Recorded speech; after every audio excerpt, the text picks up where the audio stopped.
Deirdre Heney. Chair, well, firstly, I'm advocating here this morning on behalf of My Lovely Horse Rescue, as well as on my own behalf, and I suppose as a result of my desire to see good practice in animal welfare. But the motion is calling on Dublin City Council to work with An Garda Síochána, the Department of Agriculture, Food, the Marine, the Dublin Society for Prevention of Cruelty to Animals, the Control of Horses Act, Dublin City Council's Control of Horses bylaws, in order to bring about greater enforcement of existing legislation. And what I'm asking for, Chair, is that Dublin City Council request that An Garda Síochána, specifically the mounted unit, be trained in the Control of Horses legislation, so that we will be able to enforce that legislation and that the Gardaí can assist us. Last year, Chair, only 14 horse licences were issued by Dublin City Council, and I think we need to carry out a public awareness campaign so that people know that horses should be licensed, and then, Chair, we can enforce the bylaws to ensure compliance. I'm asking that a review be carried out by Dublin City Council in conjunction with An Garda Síochána, that all stables in the city be reviewed and examined to ensure that they comply with Control of Horses legislation, and that all horses therein are licensed and all premises have an equine premises number. The Department of Agriculture can deal with welfare issues, but the Department, Chair, seems to need to be notified of a specific incident, and this can sometimes be difficult, sometimes dangerous for members of the public to identify carriage licences, because most of the time these licences are not visible. So it can be dangerous for people to obtain evidence. Authorities need to proactively enforce and carry out checks rather than rely on members of the public. And checks need to be carried out not just 5 days a week, but they need to be carried out at weekends and certainly in the evening times when carriages are in operation.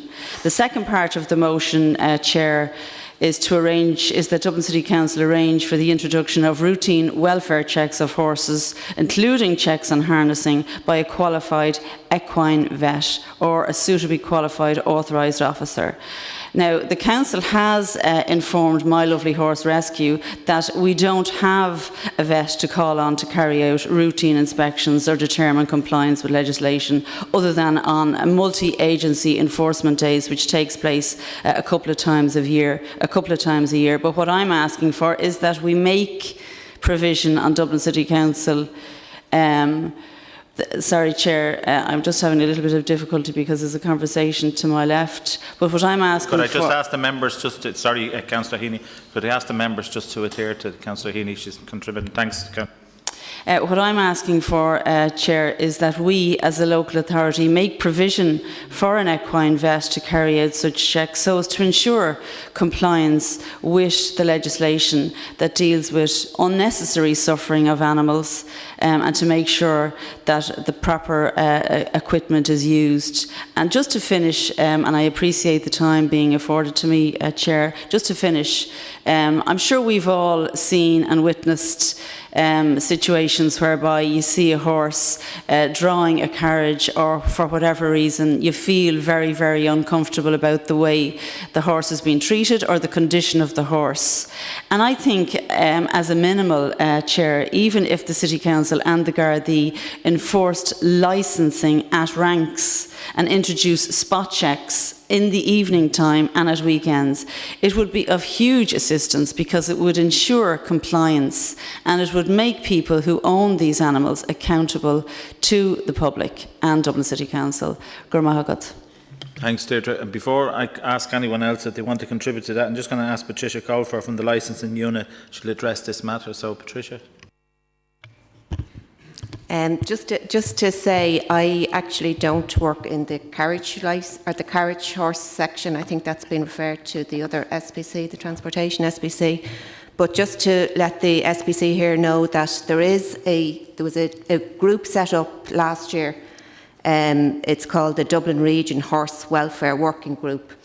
And the membership of that group are the 4 local authorities, and I represent Dublin City Council on that group.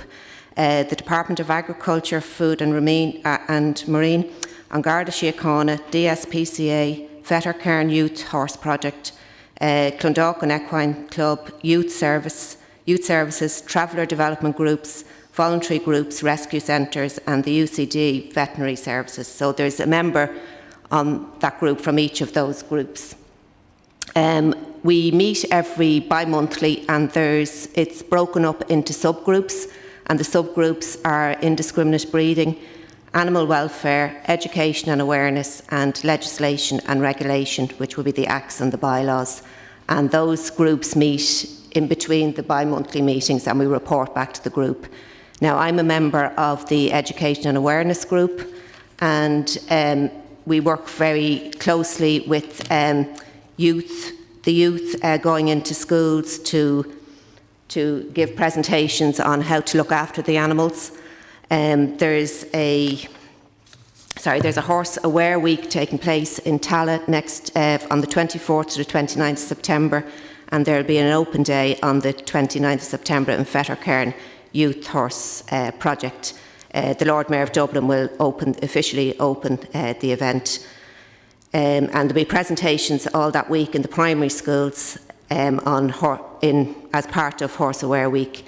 So I suppose we're looking at the four different groups are working on the 4 different aspects of horse welfare and legislation and indiscriminate breeding and brings it back to that group. So it's only a year in place at the moment, but there is great work being done in that area. And I can't really comment on the carriage horses because I'm not part of that section, unfortunately. But there is work, and My Lovely Horse are part of that group as well. Sure. Is there anyone offering on this? Anyone? Yeah, Anne. Sorry. Thanks, Chairperson. It strikes me that there's a mismatch between perhaps what the Speaker is advocating and the response, in that the Speaker is advocating a very proactive, action-based strategy, whereas I think the response is seeking to have an awareness of the dangers around it. So there's 2 very specific things being called upon. The first is that there be checks and not dependent on the public being proactive.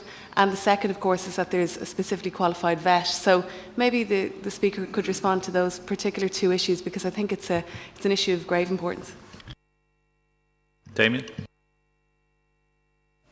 You know, I want to support Councillor Heney in her motion. I think it's a very reasonable motion, and in the interest of animal welfare, this is what we should be doing. Just as an aside, in this committee, and another issue of animal welfare, in the last council, the 2009 to 2014, I seem to remember, I think there was a Labour councillor, I think her name was Claire McBride, or certainly if there was another Labour councillors here, they'd know her name.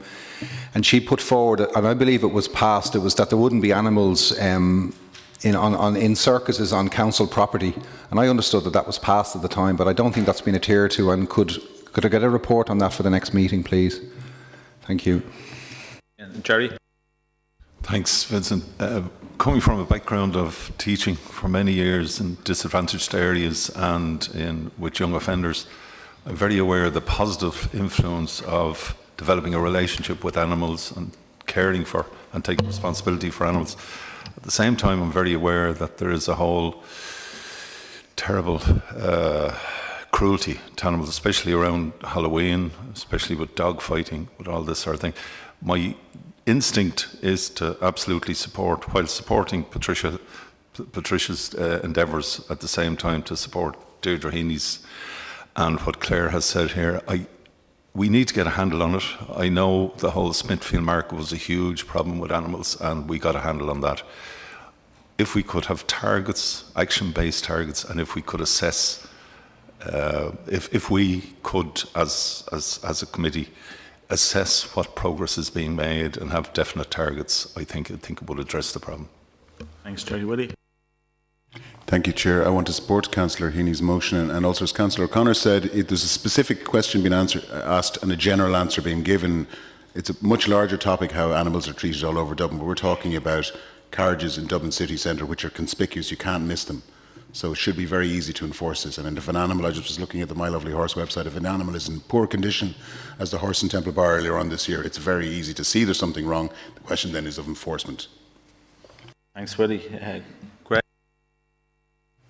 Thanks, Chair. I'd also like to add my support to the motion. It's a very good motion. Just to answer what Damien just asked there, I think that was Nolene Riley's motion as far as the circuses, Damien? No, Nolene Riley's, and as far as I know, Dublin City Council and all circuses have upheld that so far on Dublin City Council lands, but they've gone out to Tala and stuff and had animals, but maybe the manager can give another update. Just to say that the great work that the likes of the My Lovely Horse and Cherry Orchard Equine Centre have done in Ballyfermot, and Chair, you'd know this very well, being a councillor for a long time in the area and a resident. We had a very bad problem of carriages racing up and down the main road in and around Cherry Orchard and other parts of Ballyfermot, which seems to have died now. I don't know if that's in relation to the good work that the Orchard Centre and My Lovely Horse and other groups have done in the area, or whether it's to do with the fact that they now have moved on to scramblers, maybe as a correlation of both. But it just shows when good work happens in the area, and the council included in that, how much difference it can take. I remember, unfortunately, I am aware of the person. I heard a story a number of years ago about Smithfield Market, where a young gentleman from Ballyfermot purchased a horse for €50, rode it home from Smithfield Market, had it in his front garden. His mother come home, discovered this horse, kept the horse for a couple of weeks. Guards took it, impounded, was told he could have it back for 250 quid, so he waited for the next market and bought another one for 50 quid. So we've had to deal with situations like that. There's no care, there was no, buying and selling of horses was done willy-nilly. I believe it still is, but not to the extent it used to be, because of the controls we have on Smithfield. So we do have to look at that, and education will play a big part. I would be interested to find out from Councillor Heney's motion what the guards feel. We're always hearing that they're under-resourced, they're under pressure. I'm just wondering what support they can offer us, and what the Minister maybe could help the mounted units, that maybe they do need to be instructed to be more proactive. God knows what the mounted unit does when they're not unmounted horses going around, and we don't see horses, the guards on horses, unless it's a major civic event or a state event. I don't see mounted horses going through Ballyfermot, and we're not too far from the park. I don't see them in town unless it's Paddy's Day or anything like that. So maybe it is something that we can get the guards to be more proactive and encourage them to help. Thanks, Greg. Councillor Heney, just before I call you back in, I fully support your motion here today, and obviously, like other councillors, I see animals, and I see animals in distress on an ongoing basis, not randomly, on an ongoing basis around the city. And I know yours doesn't, as Willie mentioned there, it doesn't specifically mention ones that we would see on an ongoing basis in our communities. I just cannot believe as a society we turn such a blind eye to animal welfare, and it says something about our society as a whole. And when I hear people saying, and they're very therapeutic, they are very therapeutic, and so are dogs and cats and everything else, but we would never ever stand idly by and allow people to ill-treat them to the extent that the things are in misery and pain.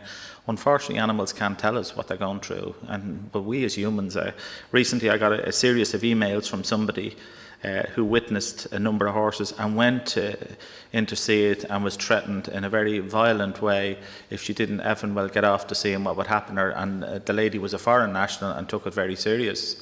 So I'm just saying you're up against a very difficult group of people who, I'm not saying all the people who own horses, because a lot of people who own horses treat them very, very well, but there are a group out there who don't care, and particularly the ones that are on the canal banks in open spaces and public parks to some degree as well, lesser all the time than they were in the past, but the ones you're talking about are ones that we can all see on a daily basis. So I would hope, as has just been touched upon there, I think Willie touched it, we can't but notice these horses that you're talking about, and the main sentiment of the motion. And My Lovely Horse Project has done wonderful work in raising the awareness of the ill treatment of animals and the welfare of animals. And as Councillor Kelly just touched upon there, I am involved in Cherry Orchard Equine Centre, and through discretionary funds over the last couple of years, we have put some money in, small amounts of money, to work with some of the horse owners about welfare of the animals and being responsible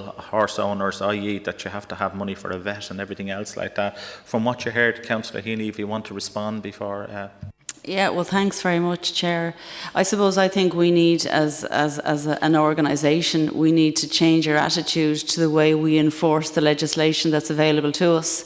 And the motion is particularly asking that we make provision for the appointment, or contract. We contract our services out for grass cutting. Can we contract in an equine vet to assist an authorised officer at Dublin City Council to go out and do spot checks in the evening times? As a previous speaker, and as you said yourself, Chair, this is quite obvious to us. We see it. I saw it on All Ireland final day. I was on the bus heading in to Croker, and I saw a horse-drawn carriage with tons of stuff on the back of it. Now, I don't know whether the horse was being ill-treated or not, but the horse certainly did not look like it was enjoying it. It looked very, very, poor in my, humble opinion. But, Chair, I appreciate what Patricia Colfer has to say, and yes, part of my motion asks for a public awareness campaign, and yes, awareness amongst our young people is hugely important, and I know is successful. But this motion is much more focused in terms of enforcement of the law. We need to change our attitude in this organisation to bring about an enforcement of the law which is available to us. And I'm asking that this committee support this motion. I know people have spoken in support of it, but that we need going forward to make provision for the appointment or the hiring on a contract basis of a vet, preferably an equine vet, to assist the City Council with the Garda Síochána to go out and do spot checks to ensure enforcement of the legislation that we have. Gurmagat. Thanks, Councillor Heney. There seems to be general support, particularly for the whether through contract or direct, the recruiting of a veterinary inspector in the city. Can we have a look at that and bring it back to City Council? And if it's agreed there, try and provide in the estimates for that. At least that would start the ball rolling in relation to the other aspects of this, because I think we have somebody on the ground. We would have at least eyes and ears to be able to inform us what's happening on a daily basis there. If you'd be happy enough with that, Councillor Heney. Thanks. And could I ask that maybe it be progress on the matter at some stage in the future be reported back to this council? Absolutely. Well, maybe we'll ask within 3 months that we get some sort of a progress report on that. Is that agreed with the members? Agreed. Thanks. Sorry. Item 3 there, Councillor John Lyons, motion submitted. Councillor Lyons. Yeah, thanks, Chair. The motion calls for the establishment of a new civic museum for the City of Dublin, and it follows on from a policy we adopted as part of our City Development Plan in 2016, which called for the initiation of a feasibility study with a range of stakeholders, which I name in the motion there, by way of feasibility study to see if we could re-establish, and I used the term re-establish, a new civic museum for the City of Dublin, because it's some 15 years since the Dublin Civic Museum closed, and from what I could find out, it was closed due to essential remedial works that had to be carried out at its home at the time, which was the beautiful City Assembly House on South William Street, which dates back to the 18th century, and I believe was the first ever standalone gallery in either Ireland or Britain at the time, and some say even in Europe. So I was digging around to see what kind of information I could find in relation to the collection and whatnot, and all I could find, Chair, was that the old Dublin Society, which was established in 1934, approached Dublin Corporation as it was at the time, and together they established the Dublin Civic Museum in 1952-53, and that it was a lot of their collection that was used for the Civic Museum in the City Assembly House. So I just think when we look across the City of Dublin and at the range of museums and galleries that we do have, and we do have certain visitor attractions that deal with different aspects of Dublin's history. But I do think it would be worth our while to see what we can do to have one civic municipal museum that actually addresses all of the history of the City of Dublin in every aspect. And I think that would add to the cultural experience of many of the tourists and indeed the citizens of the City of Dublin. So I'd also have a few questions in terms of that collection that was stored and accessible and visited by people in Dublin back in the early 90s, where that collection has been stored, how it's been maintained, what kind of access have researchers or others with an interest in it have had over the last 15 years, and if there actually was any particular decision made by the City Council not to reopen after the essential works have been carried out, the Civic Museum, and why that decision was taken. But I'll propose the motion and hopefully we can get this initiated, because I do think the City of Dublin deserves its own municipal museum. Thank you. Thanks, Councillor Lyons. I'm going to call Brendan Teelin in at this stage, obviously, because that will maybe answer some of the potential questions that may arise then with other people. Thank you, Chair. Just to say, when the Assembly House, the Civic Museum, the Assembly House was closed, the collection has been listed, and most of the collection is stored off-site in off-site storage as part of the archive and library collection. We do have a listing of that material which is available, and for example, one of the items from that collection is Nelson's Head, which we have in Dublin City Library and Archive in Pearse Street. So the collection is kept in storage. We're happy with the condition that that material has been kept in, and there is a listing available of the material that's there. The idea of a civic museum has been looked at least twice in the past while. Back in 2001, there was an investigation into the possibility of setting a museum up in Stack A at George's Dock. That did involve the National Museum and the OPW, and the finding was that the site at the time wasn't suitable. It was revisited in 2003 when the Civic Museum at the Assembly House was closed. That building was found to be unsuitable for the development of a museum. I think times have moved on, of course, and there are now different facilities within the city, including the Lithium Museum of Dublin, which City Council provides the building for, and other supports. So if we were to go down this road, I think we would have to engage, as suggested, with the other cultural institutions and see if there is indeed an appetite for the development of a museum. So I'd suggest that's what we do. We will make contact with the National Museum and others and see if there's a possibility of working together to work up a feasibility, but it would require a feasibility study to be undertaken, Chair. We also have the question of the George Byrne Shaw House, which is coming up as well. So there are a number of issues that would need to be addressed. It's a big undertaking, so it would take a little bit of time. Thanks, Brendan. Mary? Sorry, Councillor Friel. Well, thank you very much, Councillor Lyons, for bringing this to our attention, and certainly it's something that we have talked about over the years. I would have known the Civic Museum when I was there. To be honest with you, probably Nelson's Head was probably the most interesting piece there. What it actually had was a lot of old containers of various products that existed in the 30s and 20s, and that was an interesting collection in itself. But there wasn't really all that much there. I think that the Little Museum has kind of taken over in a way, and now that hopefully it will be moving into the building next door, that gives it an awful lot more resources. The Little Museum is working, as it is a City Council, beautifully refurbished house, which in itself is something that's so important to the city. And I think, in a way, that given that we have that the Little Museum is working in cooperation, really, with the City of Dublin. I'm a member of the board here. Thank you very much, Richard. I'm a member of the board representing the City Council, so we have that cooperation between the two, and the standards, I think have increased and improved a lot. So from that point of view, through the chair, may I ask if Councillor Lyons has ever been in the Little Museum?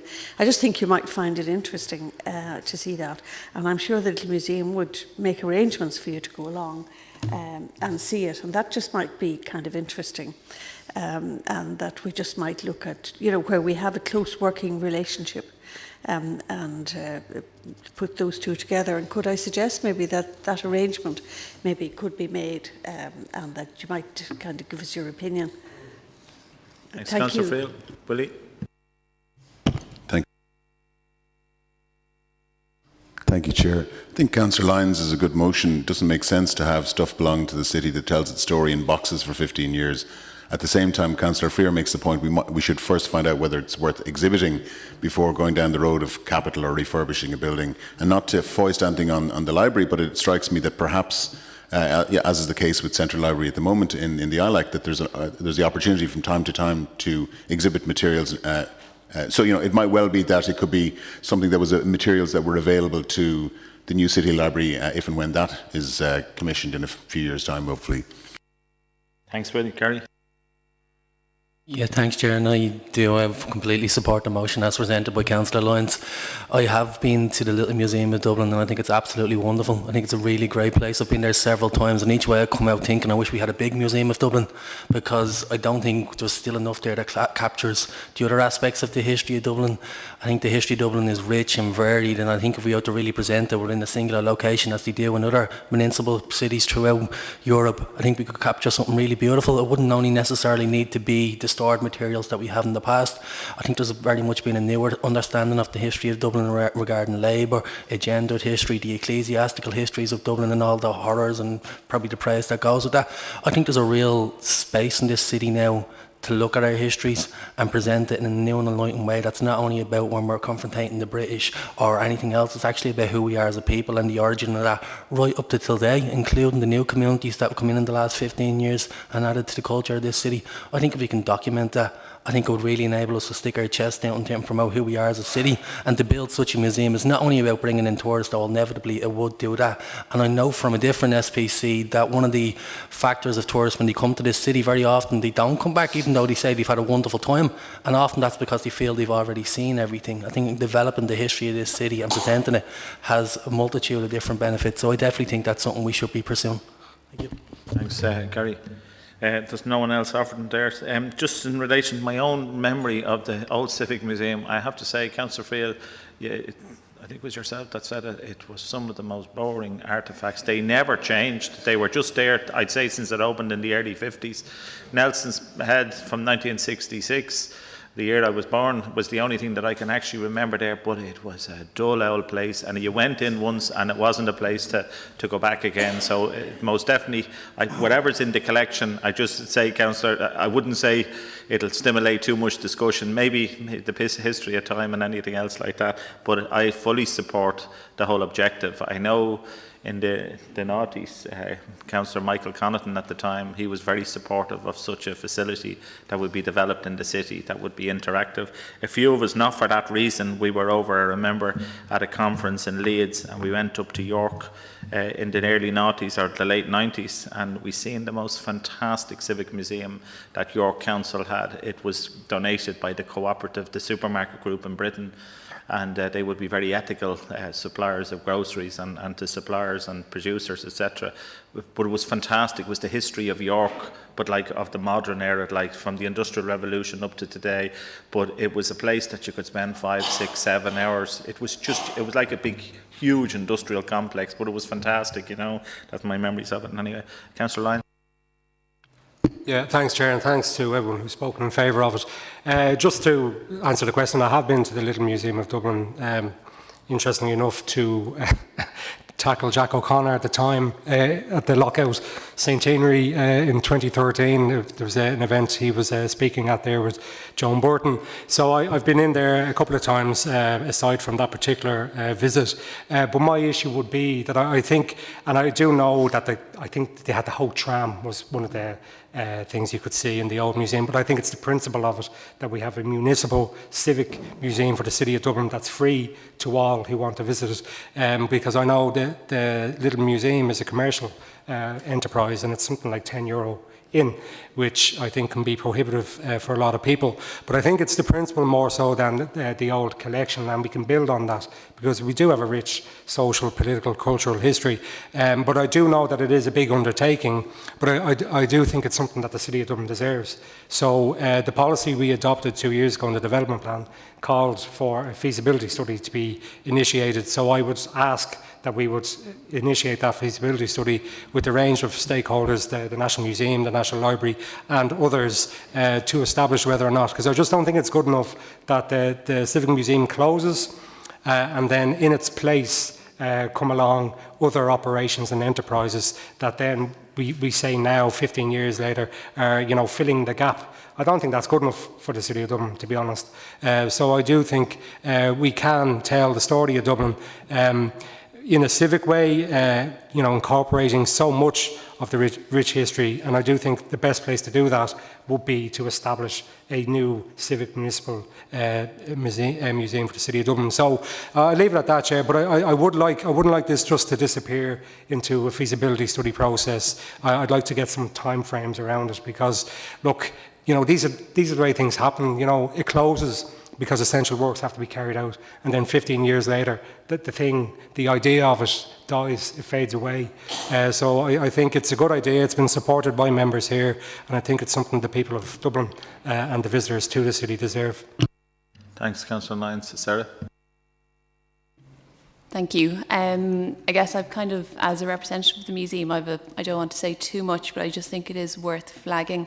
The museum is a registered charity and would have free admission points every day, every single week, kind of tackling the option of trying to make it accessible to everyone who wants to visit. I guess because it is a partnership with City Council, and the City Council has been our primary patron, and the value that you offer to the museum, what you've enabled us to achieve, has been wonderful, and we try very hard to actually engage with councillors. And I think if there's anyone who wants to come in and meet with us and talk about what our plans are and what our ambitions are, and to see if there's ways that we can be supporting, I guess, this motion and anything around that, we'd be very open to engage in conversations in ways that we can help. Sarah, Rebecca? I think there's general agreement that we would at least progress this idea, this concept. Maybe, Brendan, I'm going to throw it back on you. If you could look at the feasibility of developing this. Now, I'll come back to John, what he said there. He doesn't want it to be lost and we'll come back in 4 or 5 months' time just with an update and maybe see what other cities of a proportionate size of Dublin has been able to achieve and what space is required for something like this. I know space is at a premium, but if we don't have an idea, we will never develop the concept in any way. So would you be happy enough with that, John? Yeah. So can we do that? Yes. Yeah, that's grand. Thanks to the members for their contributions on that. I'm just saying I didn't hear any dissent and voices. Are we all in agreement? Yeah, that's grand. Thank you. The next item there is a motion on behalf of myself, and it's in relation to the allocation of additional resources to rid the Lawns Park. Now, when I talk about the Lawns Park in Ballyfermot, I'm sure I could be talking about many parks in a lot of the working class communities around, but on this one in particular, we are blighted on I have to be honest, on a daily basis with a group of 15 to 20 people who just drink there every day of the week. And I can understand people on Lafania Road. They just can't understand how it's allowed to happen on an ongoing basis. We bring this up at our Parks Management meeting. We bring it to the attention of Garda Síochána, and we will try and make contact with the new Garda Commissioner, Drew Harrison, because I genuinely believe the lack of any real meaningful support of senior level support from senior level management in Garda Síochána has allowed this problem to be exacerbated over the years. I am absolutely convinced that if I don't drink, by the way, but if I and 15 of us in this room here headed off to St Anne's Park with a couple of slabs of beer or up to Herbert Park, we wouldn't be there very long. I've absolutely no doubt about it, and it wouldn't be the inclement weather. There would be people there from our own sections, Parks Department and in Garda Síochána moving us on. And all I'm asking is that the same level of protocol would happen, that we will just not tolerate it. And we have to be seen to be being proactive in relation to this, because, the reason it's going on for 15, 20, 25 years is because generation after generation of these people who are chronic drinkers, and they're more to be pitied than anything else. But if you live looking at this, and this summer was an extremely good summer months, and people have had 16 hours a day looking at all-day drinking going on here. It's legal for them to consume alcohol, so the idea that you can stop all licenses selling it to them, that's not going to happen. They're paying for the alcohol, but to drink it and consume it in a public place, particularly our parks, is my real difficulty. If they're drinking it in their own back garden, it wouldn't impact on my life. It might their neighbours, or wherever the case may be. I don't know if anyone else wants to. Greg and Mary? Thanks, Chair, and I'd like to second this motion, if you don't mind. Yeah. Obviously, I live about 6 minutes walk from this park, so I'm very well aware of the issues. In fact, it's a park I won't use with my son. For that reason, we'll go to Markovich, which is the same distance walk from my house, to play football.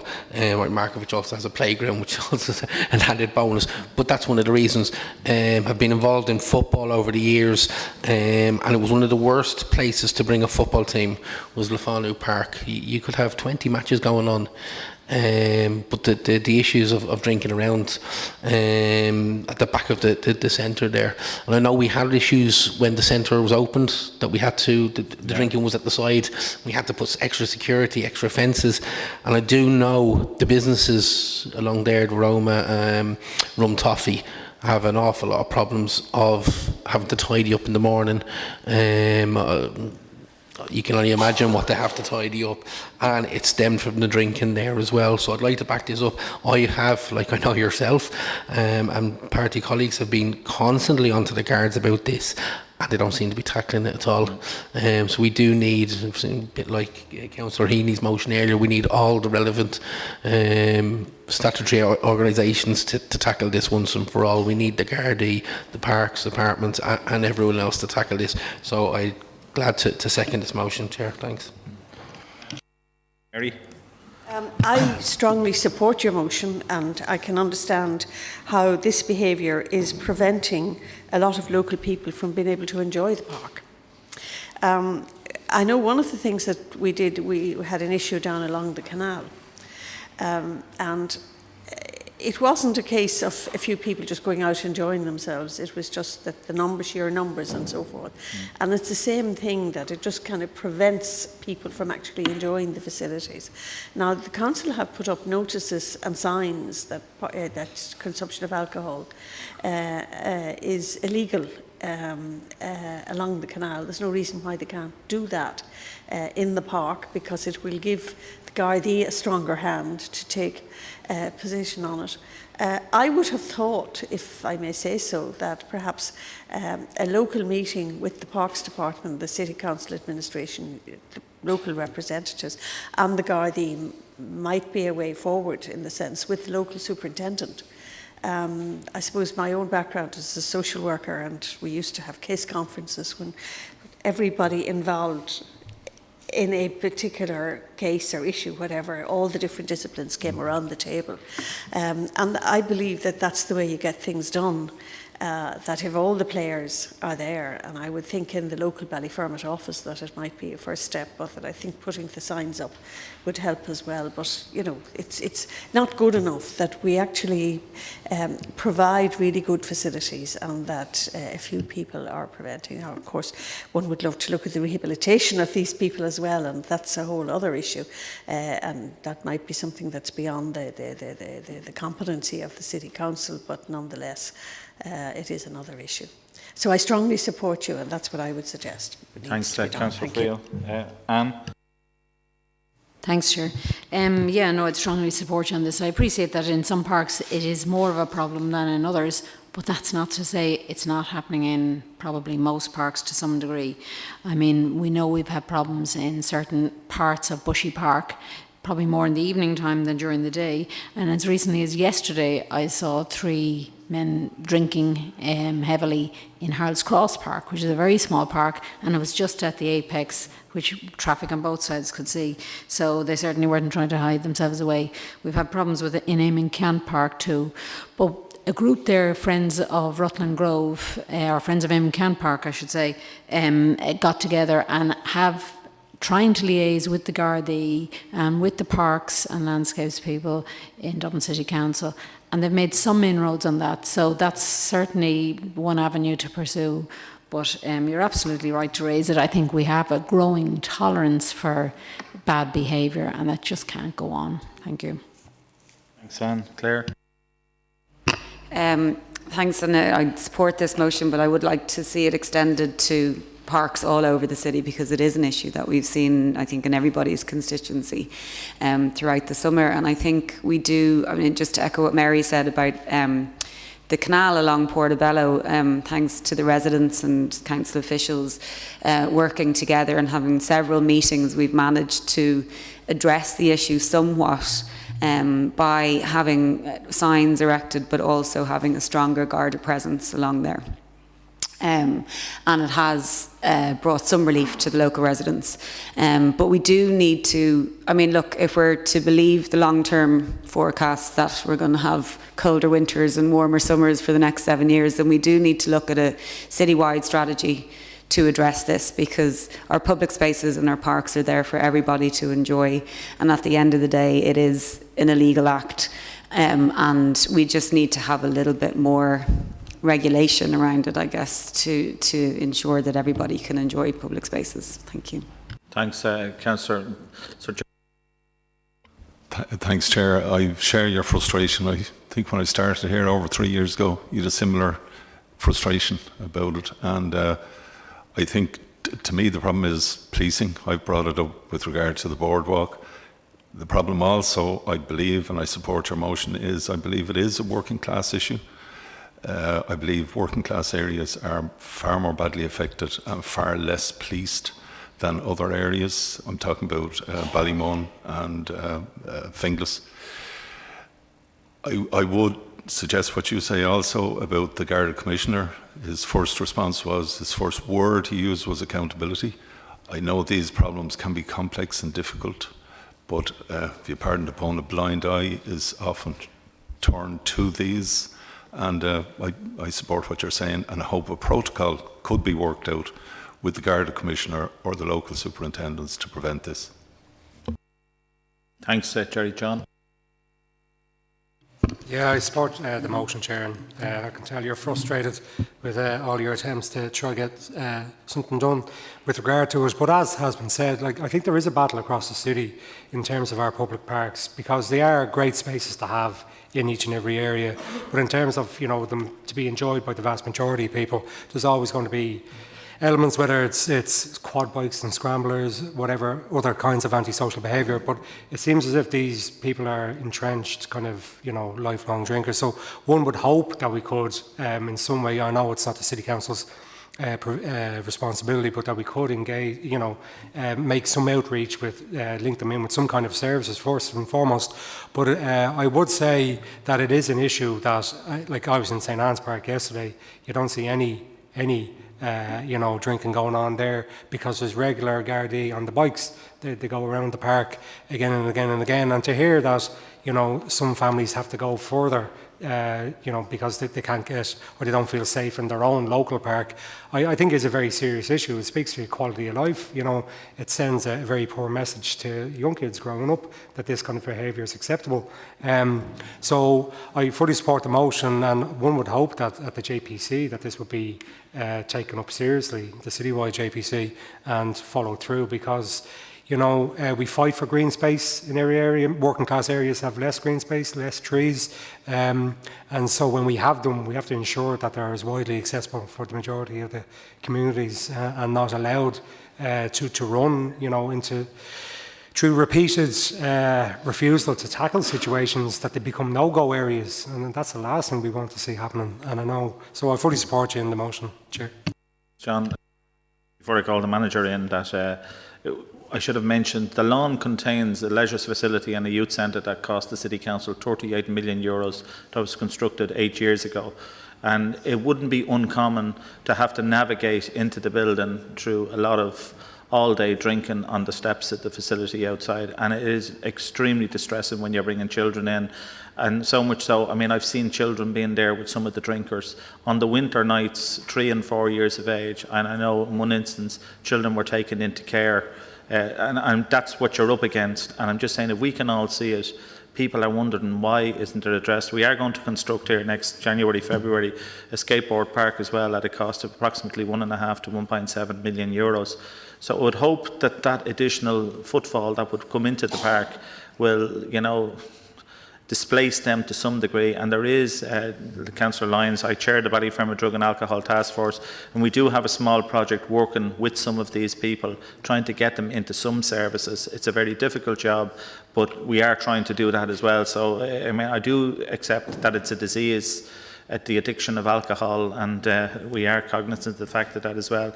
Manager, I'm sure you're going to give me, and I'm just going to you're going to give me the report that we do what we can.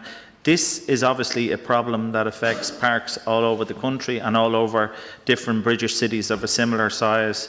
And I would like if we start looking at how they've dealt with these issues, because it is something that's not going to go away. And obviously the Gardaí are the instrument to administer law and order in the country. If they're not doing it, we have to try and ensure that they raise the bar and they start becoming a little bit more proactive. So, Manager. Yeah, the situation in Lefano is a particularly persistent event that occurs, and it's adults that are involved. In most instances of drinking in parks, it's mainly youths, but here there's a particular group of adults who've been there for a lot of years now, and we do have a parks management committee there, which is attended by the councillors and our staff and the Gardaí. But I'd welcome an opportunity to meet with, to attend one of these meetings if the Gardaí are there in attendance as well, to see how we can deal with this.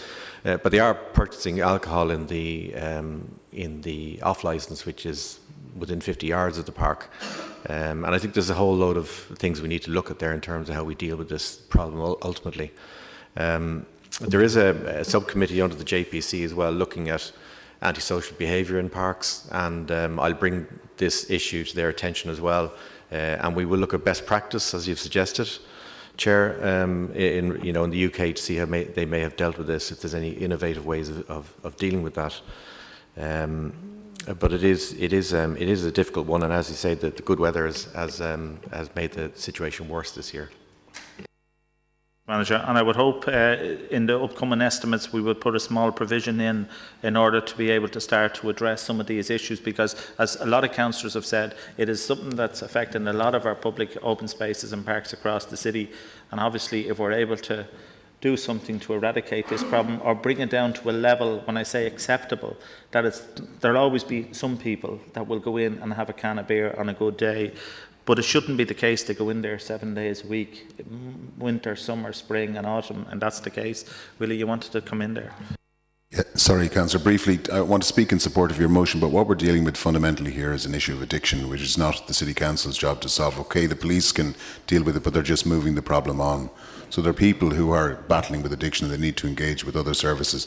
The other question is, I've just did quick research that there's no national legislation covering drinking in public places. There are bylaws, and then people can be moved on or arrested if they're intoxicated, such that being a danger to themselves. So there are some instruments there, but fundamentally it's a problem of addiction. So, Manager, I'll take it that you'll come to the next Parks meeting. We'll inform you in a good time in Ballyfermot, and I will be looking for a report back in this, so it will be on the agenda again, please God, in January. Is that agreed? And can I thank the members for the support on that item? Sorry. Item 5, verbal update on the progress report submitted by Councillor Lyons, and Rory, you're going to give that one. Yeah. This matter was discussed at the Arts and Culture Advisory Group at our meeting last Monday. As with the SPC, it was agreed that the idea to undertake a commission to honour the struggle of the LGBTQI community was a very good one, and we discussed various approaches to such a commission. It was agreed that the next steps is to work with Councillor John Lyons towards setting up a steering group to define the terms of reference and the approach to the Commission. It was also proposed that a forum be created whereby the voices of different members of the LGBTQI community could be listened to in regards to this motion. You happy enough with that, John? Yes, Chair. I just want to thank Rory and Ray for getting this moving. So I'm looking forward to working with them on this. Yep. Thank you, and thanks to Rory for coming back. Charlie, did you want to come in there, sir? Just a quick comment. Thanks, Chair. I spoke to John about this at the advisory committee, and I think there is a need for, while supporting this, also to stand back and look at the bigger picture also. And I think the bigger picture is what I'm suggesting, and I would like the support of councillors or anybody who could feed into a process by which we could establish a remembrance. Could be a garden, sculpture, some way of remembering that all those, whether it was the LGBT community, the mother and child homes, the industrial and reformatory schools, the darker side of our last 100 years, the people who did not achieve their freedom, that there be some way of marking and remembering that in an appropriate way. Thanks, Jerry. Rebecca? Thanks, Chair. Just in relation, when the motion was discussed last month, I asked that can we have a look at the route that the Pride Parade takes every June. I think for the last 2 years it's been put down the back streets in Dublin, and I think it's really, really disappointing for a parade of that size that we're shuffling it down the back streets. Can I ask that there's a report given on that next month, because I think we need to begin to look at it and plan it now for next June. I think it's disappointing that other parades are allowed to go down O'Connell Street, that, for example, for the Pope's visit, we had whole swathes of the city centre that are closed off. And essentially because of the Lewis Works, we've decided, I think it's 60,000 people, it's one of the largest parades that we have, where anybody can participate in as well. We shuffle it down the back streets, and I'm just very disappointed with the route that the parade has taken the last 2 years, and I don't want to see it become a permanent fixture. Thanks, Rebecca. Gary? Thanks, Madam Chair. I was actually going to comment on what Rebecca just said, far more eloquently than I did, so I'll just associate myself with Rebecca's comments. Willie? Sorry. I also wanted, on that topic, I also would love to know why it is that the second largest parade in the country can't proceed down our main street and along Dame Street as well. It is in itself a commemoration of the struggle of the LGBT community, very successful. 60,000 people attended it this year in the wake of lots of other victories and progress in this country. So I'd love to have an answer from the executive, if it has one, as to why this can't happen, as on the way to commemorating, as Councillor Lyons suggests, the struggles of that community. Yeah, Manager? I won't confess to know why, because I haven't been overly involved, but we'll endeavour to find out. I'm assuming it's traffic and it's the Lewis and all of those bits and pieces, but I'll come back with a report to the next SPC as to why, and if there is a possibility of getting the route changed. So I'll engage with the guards primarily and our event section. Just very briefly on that, Chair, and thanks for the report. I look forward to getting it. But I think what we really need to understand is not only the why, but also the how we can get this parade back down O'Connell Street. I think that needs to be something that we need to do very quickly during this year before the next year's parade. Thank you. That reform part of it, yeah. Yeah. Thanks. Item 6, a report from the Parks Manager, Leslie Moore, on Dollymount Island, Bull Island. Yeah, well, the report sets out, as requested, information on how the Dollymount is maintained and the various management issues that we come across there. The lifeguarding in terms of the bathing season. There's some content there in relation to the water quality in that part of the bay.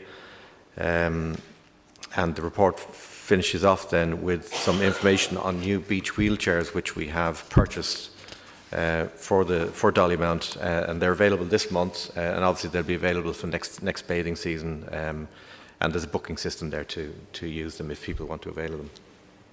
Thanks, Deirdre. And thanks, Les, for the report and for the positive work that you're engaged in Dollymount. Just one item that struck me as surprising, where the report talks about the water quality and the number of occasions where, on the advice of the HSE, prohibition notices were placed at the bathing zone, and you go on to say the reasons why. One of them that is kind of very surprising for me is an occurrence where a prohibition notice was erected was associated with licensed discharges from the Irish Water wastewater treatment plant at Ringsend, which exceeded the limits set by the Environmental Protection Agency's licence in relation to E. coli. So I presume that that was one of the occasions where the prohibition licence was erected. If it's more than one, you might please advise the committee. But I would like to know how often something like this occurs, because if it's a licensed discharge and it was in excess of that which was licensed, that's a matter of real concern, I'm sure, to everybody in the room. Thanks, Cathaoirleach. Thanks, Deirdre. John? Thanks, Chair. Just a couple of questions, Les. Great to see the beach wheelchairs now there on Dollymount. It was a motion I put down to the North Central Area Committee about 3 years ago now, I think, so it's great to see them. But one question I have is, could you tell me when is the bathing season, firstly? When does it begin and when does it end? And secondly, has there been much uptake on accessing the beach wheelchairs? Because I know you have to email and sign a waiver form. And what have we done to promote their availability for people with different kinds of mobility? Thanks. I'll come back to that now in a second. Sorry, Damien. Yeah, thanks, Chair. No, I raised that issue about the discharge at the last council meeting, so I believe a report is to come back to our city council meeting. But when we're talking about discharge and waste discharge, in reality we're talking about 3 kilometres of human excrement and toilet paper about the width of this room for 3 kilometres on the high water mark, the tide mark on Dollymount Beach, and I just think it's unacceptable, and particularly with the waste water treatment plant for Clonshock. And these were outages. These were, I think, the cause of these 2 ones during the summer were power outages, power shortages. And I think that's we need to be investigating that a bit more. Like it's our beach. That's we're not responsible, I suppose, for Dublin Bay. That's Dublin Port, but it's in a biosphere area, and it's our beach that was destroyed that day. And I would have thought that the beach would have been closed. And could I comment on that? Because there was kids down there playing in basically what was human excrement and I would have thought the beach would have been closed that day. I think the bathing was closed, but I would have thought the surface, the actual sand itself wouldn't have been usable those days. Could you comment on that as well, please? Thank you. And Damien, thanks. Mary? Thank you very much. The first thing I want to do is to congratulate Councillor Lyons.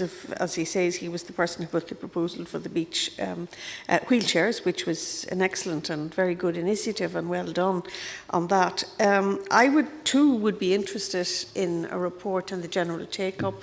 It would be nice to extend it around the city. And I think it might be useful maybe to ask the Wheelchair Association, who might be in a position to get an overview of what it's been like for users, how it works. Is there anything we need to know about it? So that would be useful, just if we could get a little bit more follow-up and feedback on that. I'm absolutely horrified about the treatment plant. I mean, the whole idea was that the treatment plant was to prevent waste from actually going into I mean, I can remember a time when that was kind of the order of the day, but it shouldn't be happening at this stage, when we have the treatment plant there. So I think, and certainly in the Dublin South East Committee, we would certainly be very interested in getting that report. So any reports that may be available, I would like to ask that they would come to us as well in the South East. There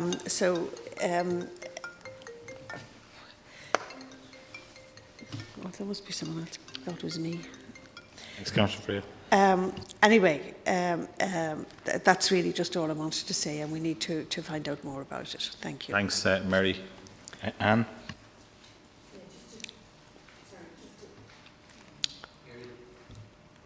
Oh, sorry.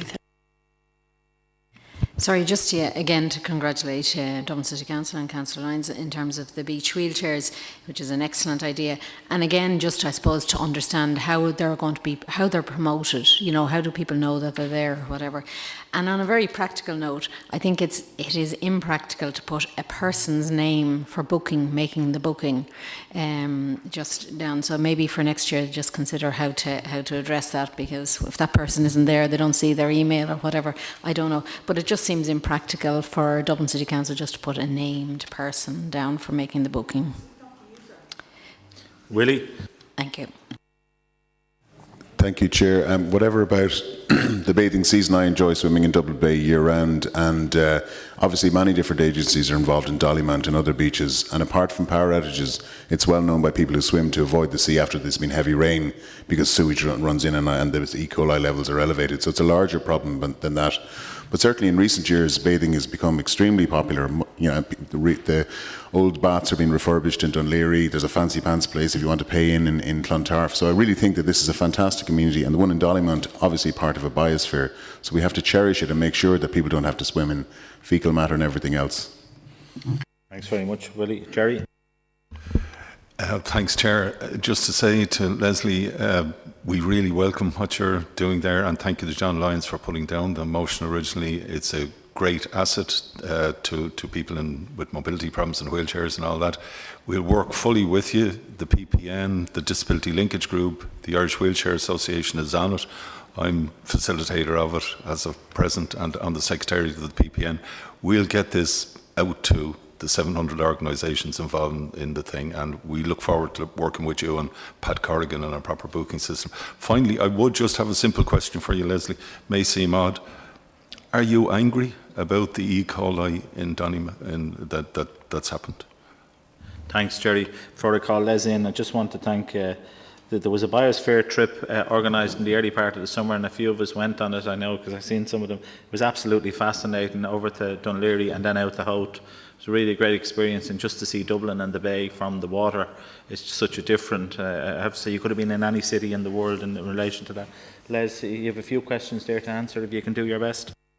Yeah, thanks very much. The bathing season is 1st of June to the 15th of September. And we will monitor the take-up of wheelchairs. We don't have a lot of information on that at the moment, but it's something we will monitor, and we've been working with the local rehab office out in Clontarf. They're based out in Clontarf there, so we have been working with them, and we're happy to work with the Wheelchair Association and the organisations through the PPN. I do note the email contact details. We'll look at that.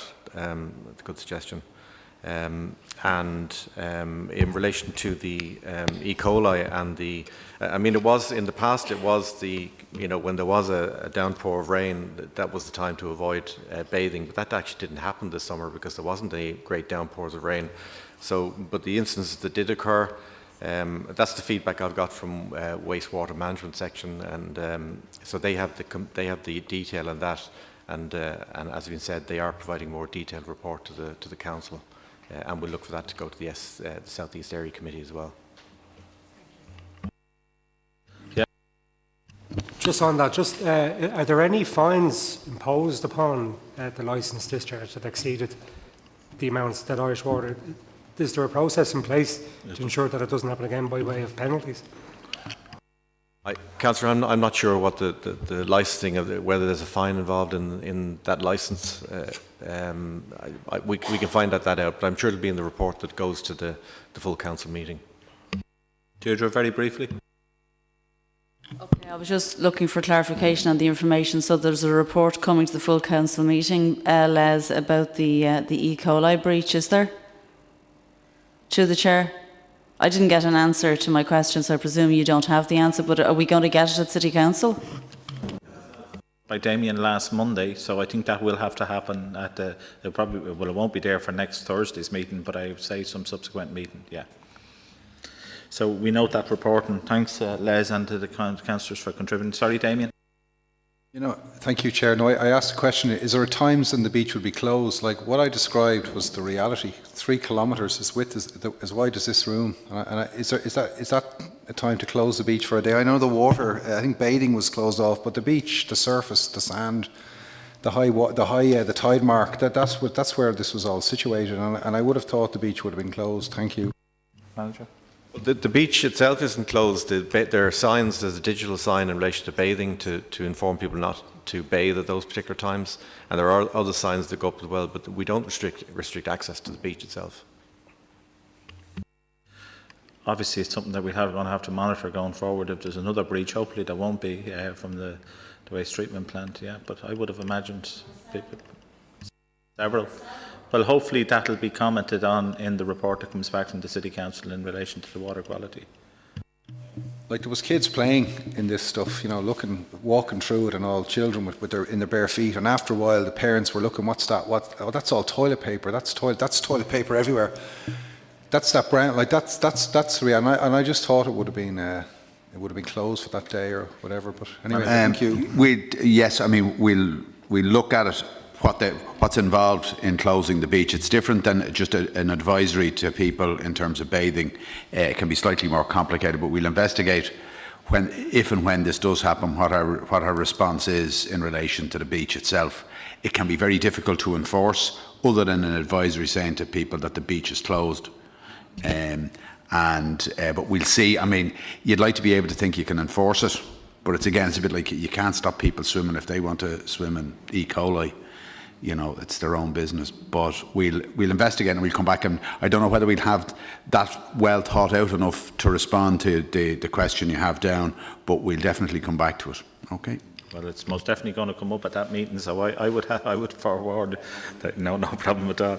So that's noted. And anyway, item 7, Brendan Teelan, the acting city librarian. Brendan, the report on George Bernard Shaw House. And thanks very much for facilitating an excellent visit there. For a number of us turned up there a few weeks ago. Thanks, Brendan. Thank you, Chair. So the report says that we did have the tour and a briefing for councillors and local residents at the end of July. We had some very strong feedback from the people who attended about the use of the house, and we're considering their views to see if we can accommodate them in any way. And we'll report back. We just haven't fully come to a conclusion about that. As you know, our intention was to move to turn this premises into residential, return to residential use for riders and residents. That's still the way we're leaning. But I have to say the residents and councillors who attended had a slightly different view. So we're going to see how much we can accommodate those views. Thank you, Chair. Thanks, Brendan. Yeah, I'll let you in now, Willie. Not sure what's happening. Oh, here we are. Thank you very much for the report, and I've already had conversations with Brendan about the house, and I'm concerned, given that I propose that we get it from the Board of Works in the first instance, and I have to put my own hand up and say, well, yes, I was one of those who saw it as a accommodation for writers and residents, and some of the local people around the South Circular Road, many of them thespians themselves, are interested and a bit more ambitious for the house, and particularly I think anybody who respects George Bernard Shaw and in fact the legacy that he left to Dublin, the National Gallery, wasn't it? So he was extremely generous to Dublin. So apart from his wonderful works, we also owe it to him as well. So I wouldn't want to see his memory short-sold in any way. Or, in fact, that the people of Dublin would be deprived of enjoying his wonderful work. So it kind of cuts both ways. So if there is another way, I always felt that that house is hugely constrained. It's big. In the past, it's pokey, it's small, it's not that easy to really get people in. So I would be very keen that we really examine the possibilities, to see how we could maximise it in terms of people enjoying and becoming more aware of George Bernard Shaw's works. I think that would be important. I would imagine that the way to do it would be that if we came up with a realistic proposal, that we'd put it out to tender and see what organisations would be interested or would be in a position to run it, because that's the litmus test. That's the most difficult part of it. You know, we can have all the most wonderful ideas in the world, but it's how do you do that in a balanced way, in a kind of a way that we can afford it, or is there a way of actually bringing in income that would help to run it, or whatever. But I think they're all the things that we need to look at. But we just have to be sure that we don't kind of under-examine the possibilities there. Thank you. Thanks, Mary. Willie? Thank you, Chair.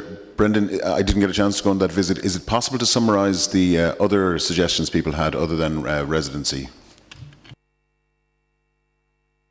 Greg? Thanks, Chair, and like yourself, I'd like to thank Brendan for the tour. I thought it was amazing.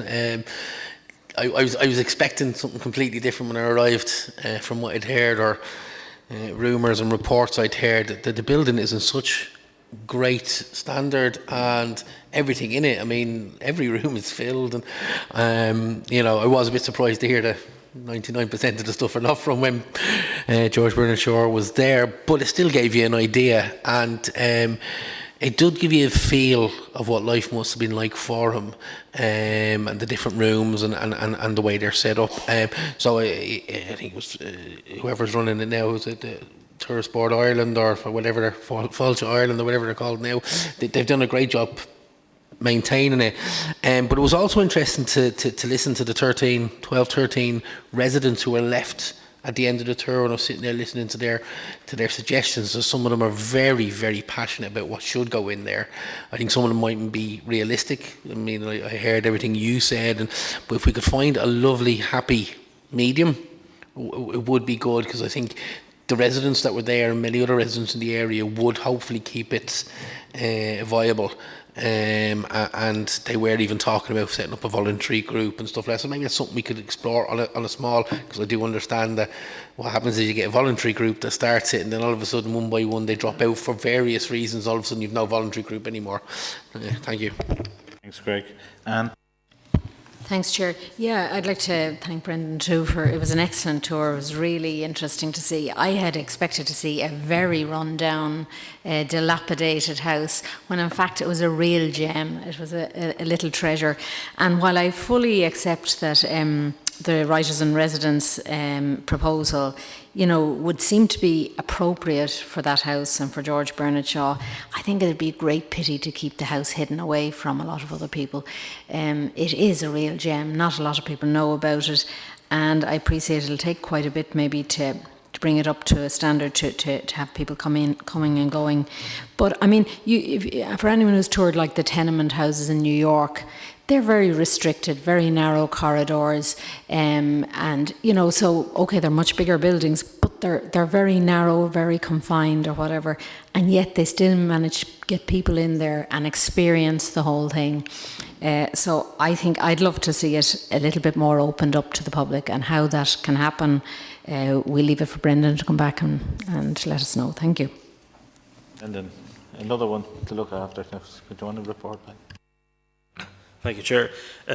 Just an answer to Willie's question. I think the council's really have articulated what the views of many of the residents were, which is that they range really from reopening it as a fully fledged museum to having some sort of public access that people could enjoy where George Bernard Shaw was born.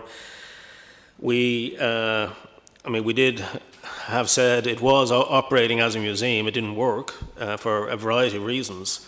And it is true that Fáilte Ireland, who are the current custodians, did maintain it very well. So I think, as I said to people at the tour, look, we'll take on board what people are saying, what councillors are saying. We will try and see if we can come to some arrangement that does optimise public access without the city taking on, what may not be a practical arrangement in terms of operating a museum. And that's all we can do, is investigate it further and see what the possibilities are. Thanks, Brendan. Willie? just really quickly to say, I mean, here's another, as you've remarked on, here's another suggestion for what to do with the museum. I think it would be good for the city actually to have a view on what the provision of museums is in the first place and then see where the gaps are. But as Brendan mentioned, this museum failed. There's a lot of, in Ireland, dwelling on our past and going back to the past and animating the past. We know that there's a crisis in all kinds of ways in terms of accommodation in the city right now, but in terms of our contemporary artists offering a short-term residency to somebody when so many artists as well as other people, are having to leave the city would seem to me to be a good idea. And not to discount the views of the residents of the street, but why should their views hold any more sway than anybody else and or any other citizen of Dublin or any public representative member of the executive? Thanks, Willie, for that. Should we look at it and we'll come back at it for the meeting with a report in relation to that? But as I say, thanks very much for those who were able to attend on the day. And if you get an opportunity again in the future, it really is worthwhile, as Councillor Kelly said there, and Anne, and it's a very fascinating building anyway. Item 8 there, report on the artist workspaces in Ray 8 City Arts Officer. Ray. Thanks very much, Chair.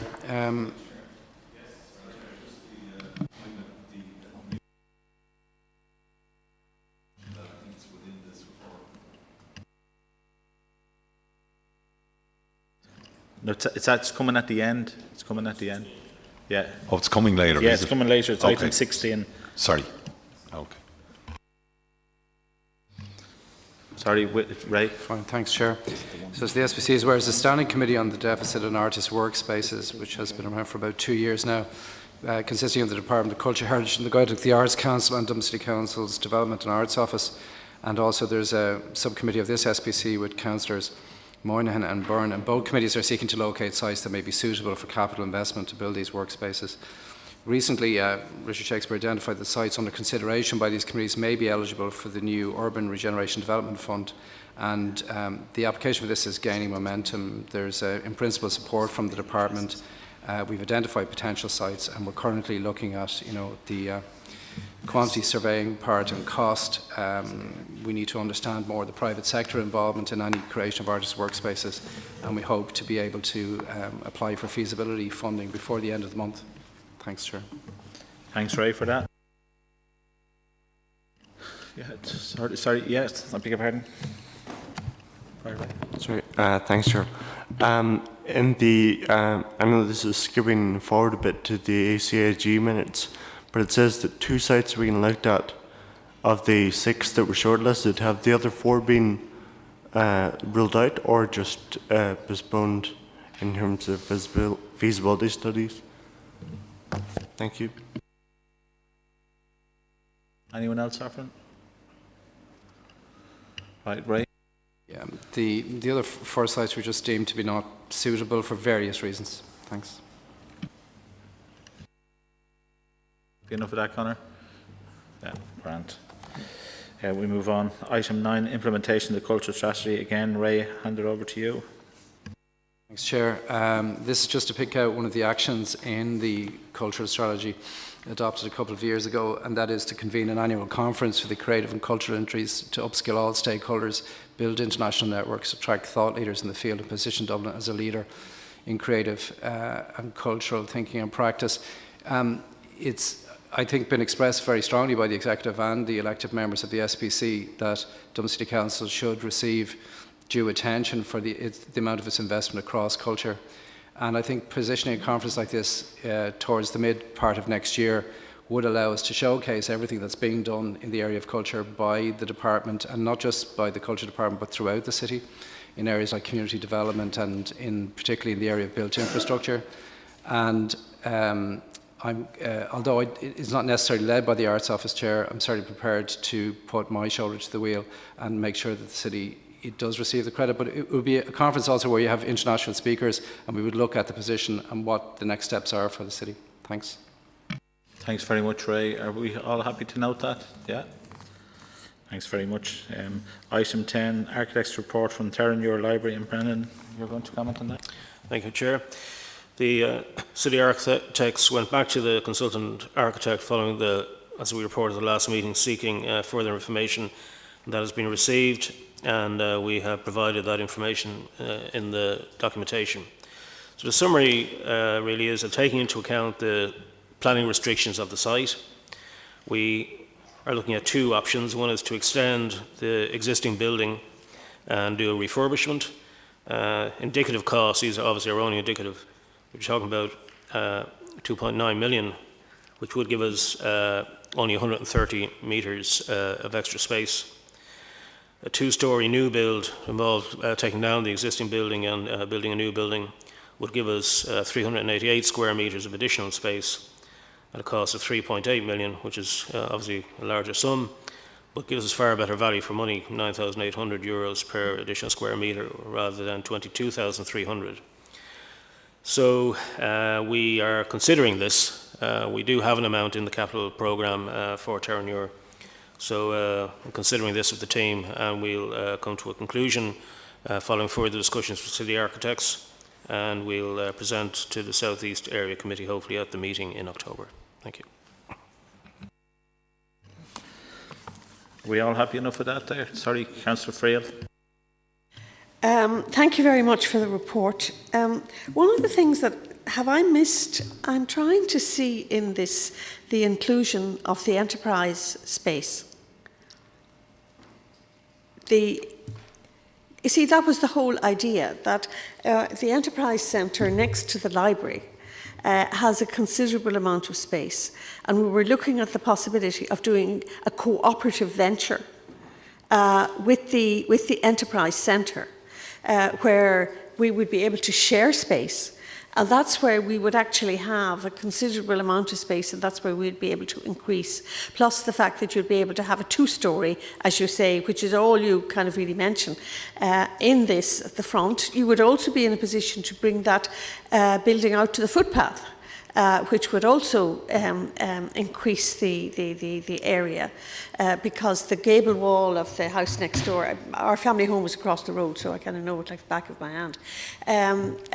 So you'll be able to kind of get a good bit more there.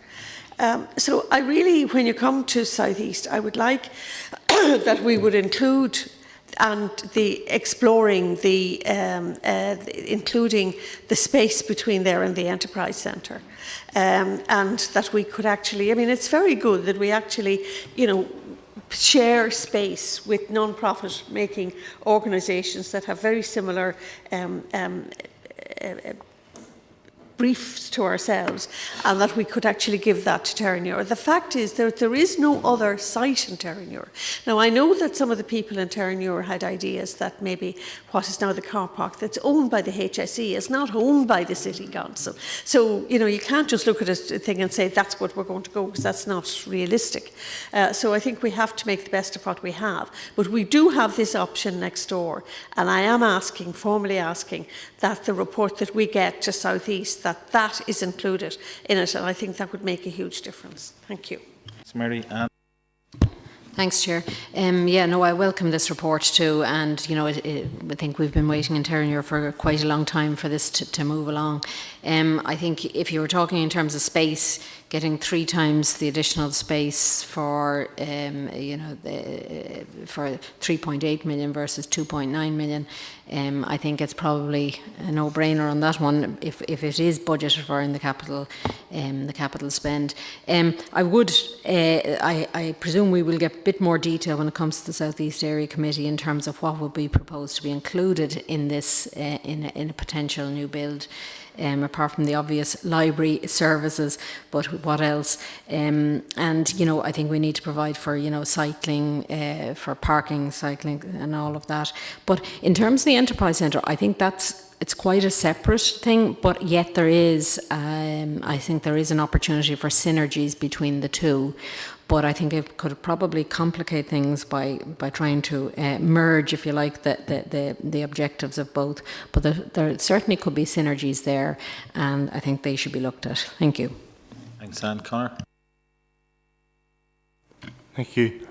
Just on that point, maybe the report talks about sort of breakout spaces and meeting rooms.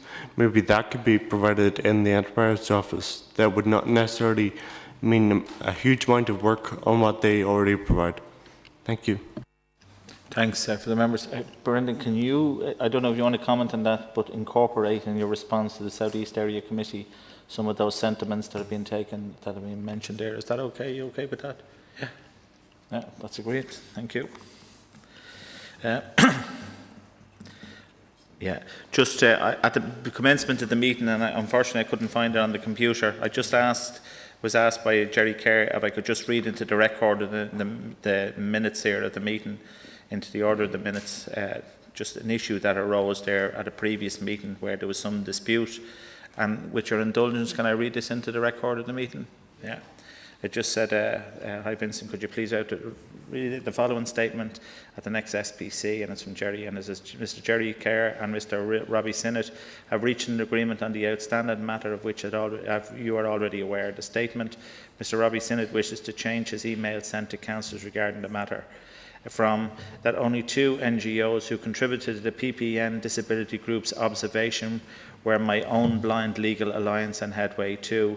My Own Blind Legal Alliance and Headway made vital contributions to the PPN Disability Group's observation.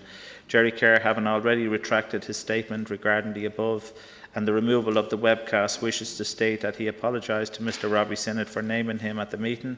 He wishes to state that Mr. Robert Sinnott and the Blind Legal Alliance played a vital role in the Disability Linkage Group's response to the Cathedral Street Sackville Place Part 8 proposal, and wishes to verify Mr. Sinnott's reputation as a long-time disability advocate and indeed the hard work he did on this particular issue. And if, with your indulgence, if we can include that on the record of business at the meeting, is that agreed? Are you happy enough with that, Jerry? Absolutely, thank you. No problem at all. Thank you for that. And thanks for the email that you sent. So we move on here.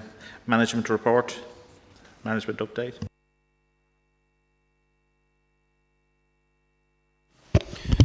Thanks, Chair, and Manager, thanks for the comprehensive update as usual. Lots of stuff going on. I just want to say, if this can be as brief, because you're getting a very substantial presentation in a few minutes, and I want you to have enough time because people have to go. There's another press conference after that presentation that's very important to the city. So, sorry, Greg. No, you're fine.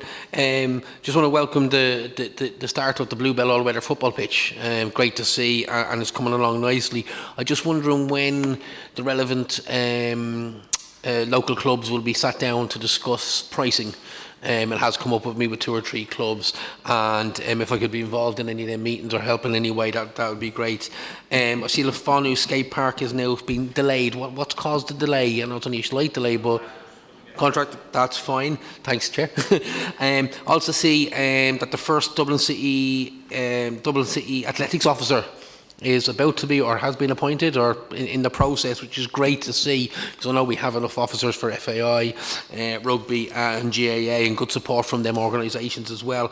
But I think with the success of our women's hockey team, our current success with our netball team actually is doing very well on a very small budget, and I'm very well aware of potential Olympic medals for a couple of badminton players that our Dublin City Council looking at maybe expanding the fact that we've only got mainly FAI, rugby and GAA, that we could start looking at supporting the smaller minority sports where potentially we've got potential of Olympians. There's one particular guy in badminton, he's only 19, he's on the Tokyo 2020 programme, and he's very hotly tipped to maybe medal in Tokyo if he progresses. So it just shows what we can do if we can help. And then finally, well done on all the summer projects. I want to specifically congratulate Bluebell Community Centre, who have again put on a great summer camp for nearly 130, 140 children. Activities in and outside the centre every day, and for a great cost. I avail of it for my son, and I have to say the cost is brilliant for what you get for it. So well done, and if the manager can send the congratulations to the Bluebell staff, that'd be brilliant. Thanks. Thanks very much, Councillor. John. Very positive. Yes, Chair. Just to acknowledge the launch last week of Sports Fest and the great work that the City Council's Sports and Wellbeing Partnership is involved in. I was struck that the Child's Ombudsman, Niall Muldoon, helped with the Lord Mayor to launch it in Irishtown Stadium, and he talked about vindicating the rights of children in terms of play, participation, leading an active life. And it just really struck me that the City Council Sports Department does such great work, right across the City of Dublin, its facilities, the kinds of initiatives it takes. So I think that needs to be recognised, and I would call on all elected members who have any kind of a social media outreach to publicise the Sports Fest, because it's the inaugural one and it takes place the 23rd to the 30th of this month. And it's also engaging with the Festival of History and other programmes and initiatives, and there's even yoga here in City Hall, Chair, if you want to. But it's really important because it's not just young people, it's right across every age group, and they're all free events, so I think that's hugely important in terms of encouraging everyone to get active and to remain active. Thank you. Thanks very much. And just from my own observation throughout the summer, I would see a huge amount of summer projects, as Councillor Kelly has, all over the place. And the sports development officers we have, I have to say, play such a vital part in promoting sport, healthy activity in all our communities. One in particular that I was involved in on the 23rd of June on the Grand Canal in Ballyfermot, we had over 450 people on the Sunday on the canal, and about 180 of those actively taking place in water-based activities. It was the first time we tried this out because it's a fair trek up to the canal from Ballyfermot proper. But believe me, and you had to book online because we didn't know how many would turn up. And when something's free, you all the time think, are people going to turn up? Well, everybody turned up, and it was the magnificent start of that magnificent weather. But it just goes to show you we have so many hidden gems on our doorstep that we just take for granted, and there's such great resources there. But I want to particularly thank, obviously, the youth service I'm involved in there, but the City Council were instrumental in bringing on board so much added value on the day that created such a great spectacle. And I'm sure that's been replicated right across the city of Dublin throughout the summer months, and indeed right throughout the winter months as well, because walking groups, etc., all over the place. But I think, Jim, if you bring that back, like the deep appreciation of the members here of the SPC to the work that takes place, because I think all too often people just get requests for information on this and that. It's important sometimes that we do acknowledge the huge amount of work that's taken place there, and the gratitude we have to that. Thanks very much. So we note that report there. Anyway, approval of the minutes of the commemoration meeting held on the 30th of May last. Are they noted? Yes. The approval of the Arts Cultural Advisory Group held on the 30th of May, that noted? Yes. Breviate of the draft minutes of the commemorations meeting held on the 25th of July last, they noted? Yes. And breviate of the draft minutes of the commemoration naming committee held on the 25th of July last, they noted? Yes. And presentation on the new City Library in Parnell Square, and Brendan Tiernan, the acting City Librarian, is going to make the presentation. Brendan, you've been a busy man today here. We're getting good value for money out of you.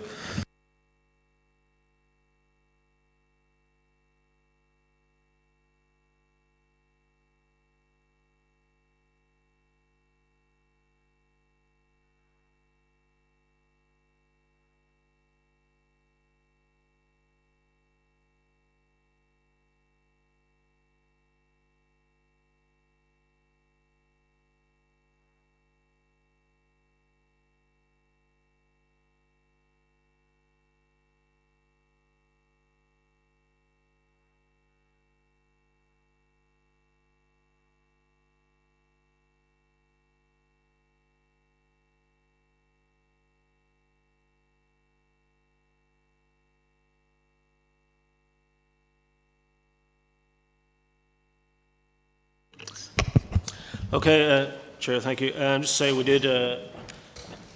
did send around an email to members of the Area Committee as well. We'll be presenting to the Area Committee tomorrow, but I wanted to give them an opportunity to come today if they wished.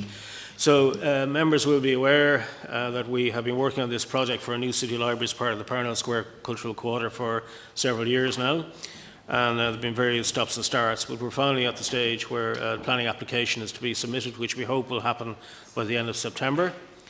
And we want to take an opportunity for the architects from Grafton Architects and Shaftesbury Associates to show you the plans, some drawings, impressions of what the building might be like before we make the final planning application.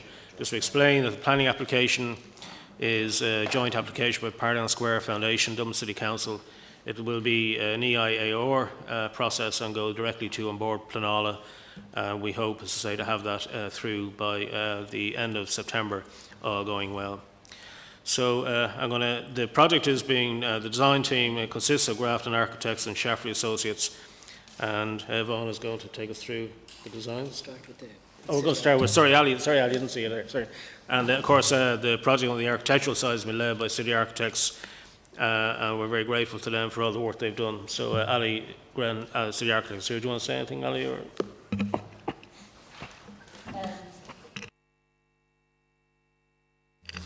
No, I don't. I won't say too much, because I think you really are here because you want to see this project and the detail of the project, which has been a while in the planning.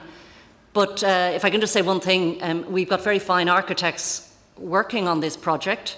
We have the Grafton architects who are, well, just to say, they are this year's the curators of this year's architectural Venice Biennale festival, and that's no small achievement. I mean, it's an incredible testament to their international standing, and they're highly regarded internationally.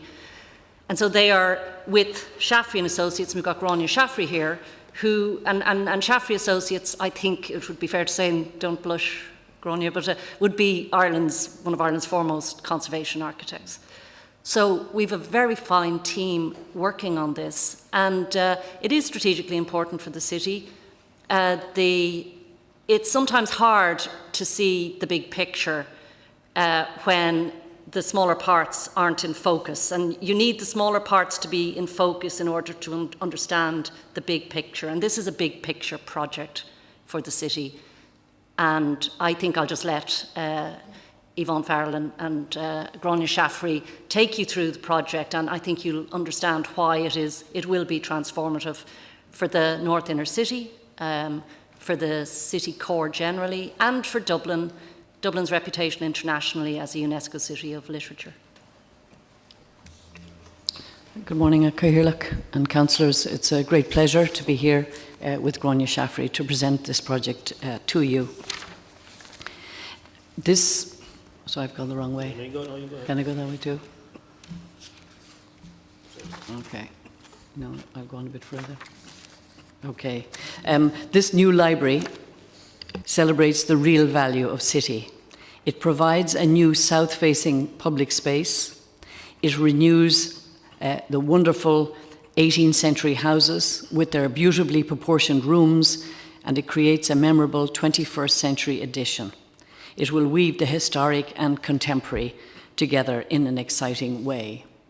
As the city architect has said, that this is such an opportunity in this location. It's a high point in the city, both metaphorically and actually. It's a place facing south and is surrounded by rich communities with their variety of lives. It's framed by the Hugh Lane Gallery. It connects up to Dorset Street.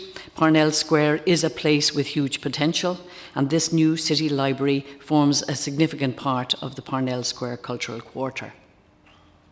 Sorry, just in this one here, the project involves 8 houses, 2 which are east to Hugh Lane, 20 and 21, and 6 to the west. 6 were previously a school, and now they're waiting for the opportunity to be part of the city again. These 2 images show the ambition of the project, the invention of a new space which will hold the new library community within a building, and the revitalisation of the 18th century Georgian rooms, so that everyone can experience and use and enjoy these special rooms. This slide shows the components of the involved. On we have a public space on Parnell Square. We have the houses, which are, I'll just use this guy if I can. Maybe it doesn't work, okay. Essentially, I don't know whether the colours are coming out, but essentially the orange and the yellow are the houses, 2 houses and a group of 6, and the blue is the site behind. And so there's a connection, there's an opportunity in this project to connect from Parnell Square up to Dorset Street to the north. In terms of the detail of the plan, what is interesting from the point of view of the houses and entry is that we have shown 4 entry points from Parnell Square, and then 1 to the north that goes out onto Dorset Street. This is the ground floor plan, and the yellow is really describing the lending space. In terms of the main entrance, which will be, I wonder, can I point, what can I use to point? The mouse, okay. Thank you. Oh, sorry. Sorry, just go back. Okay.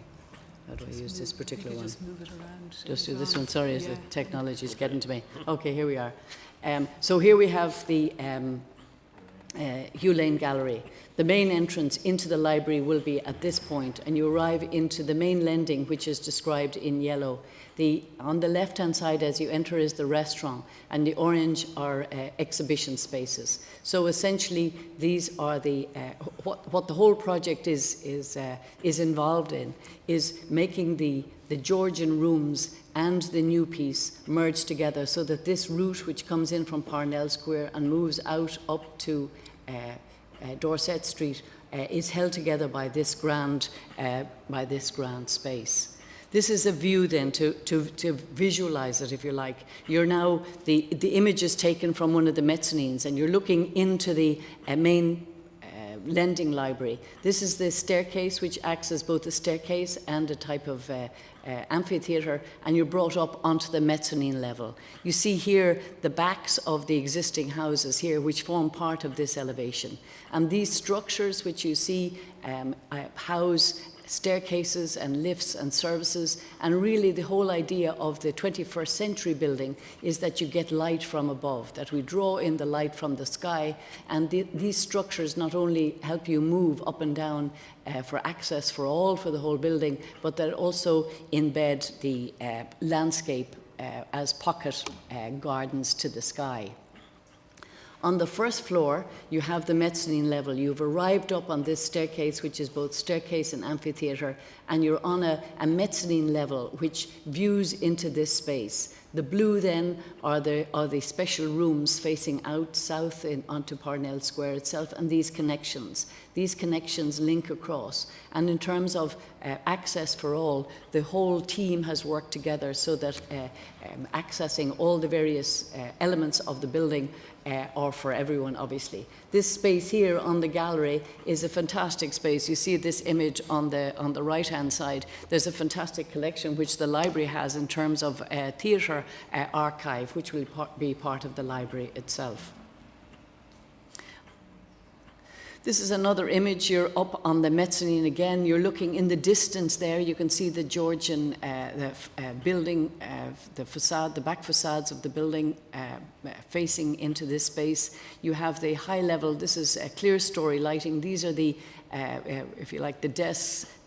This is east-facing light, and up you can see there's a conference room. I mean, the fantastic thing about this project is the range of facilities. I mean, we're in awe about the sense of what a library contributes to a city. And this, if you like, collection of historic and contemporary buildings will really house the best of what Dublin has to offer. So here you're on the mezzanine, you're looking down at the lending, you can move around at this level, and you can see up to other levels above you.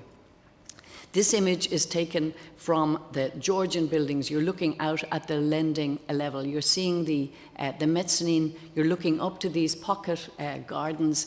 I mean, the fantastic thing in this project is that you move from city right up to the sky. So light is brought into this space, but also the facility of being able to be at an upper level and enjoy Dublin will make this a unique library. So not only have you a big space, but you also have these intimate spaces where people can participate in whatever they're interested in doing. You have the vertical circulation of lifts, and on the right-hand side here is a glass lift that moves from the various levels up to the upper level. And you see there, you're seeing the conference for 200 people at this level and the pocket garden. On the second floor, there's in the new build, there's very little at this level. This allows the Georgian rooms here to look to the north and to look to the south. And on the right-hand side, you get images of the kinds of spaces that these will provide in terms of the facilities that are on offer. This image is important really because I think it's true to say that as part of the project, what we were really hoping to achieve, and I think that we have, is that every citizen in Dublin and visitor has the pleasure to be within the proportions and elegance of Georgian facilities. On the third floor, This is a fantastic level. We have the base of the conference in blue. You have a performance space. You have a music hub with smaller rooms here that you move out onto the building, to the front building, and you have this central space which is the focus.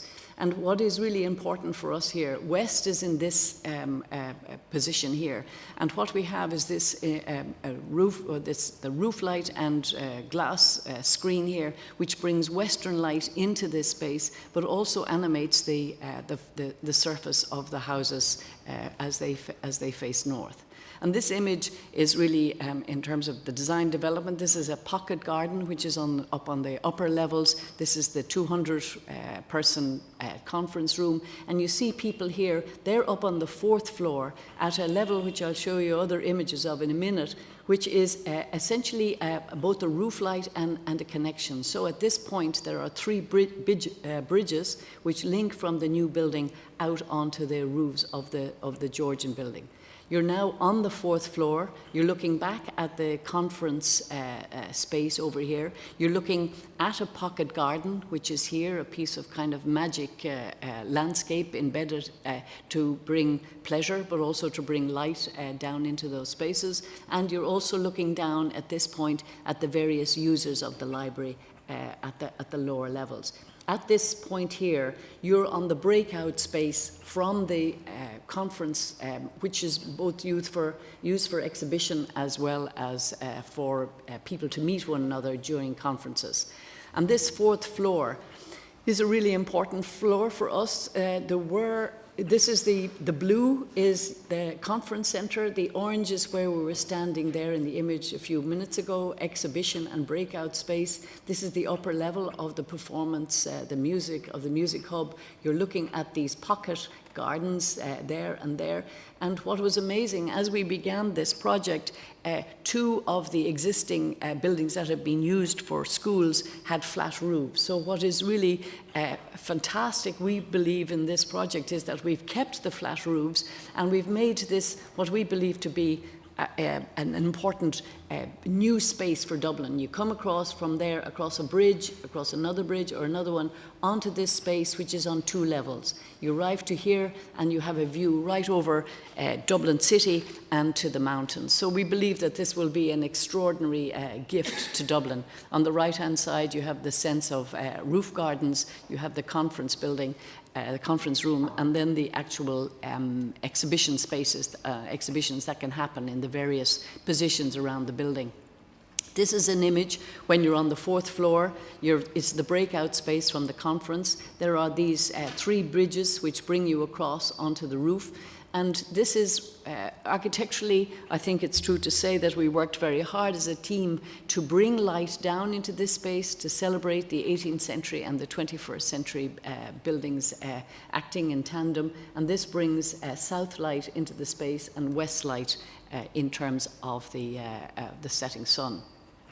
This is a drawing. This is, if you like, a large section. And we present it to you today because it really describes what we believe is the phenomenal, if you like, a library is the kind of last or one of the last free democratic spaces in cities. And when you go up through the section on the lower level, you have the children's library, you have the lending space. You move up, you have this is the music place up above. You have the pocket garden, light from above, and the various uses of storytelling and learning in this one here. And then you're out on from the assembly space out onto the roof, and that new space, if you like, for Dublin City, viewing out not only over Parnell Square but also over Dublin City. Thanks, Yvonne. So, yeah, no, we're fine. So I suppose what Yvonne has described are these wonderful shifts in spatial tone between the new building, the Great Hall to the rear, and then the more intimacy, perhaps, of the Georgian houses.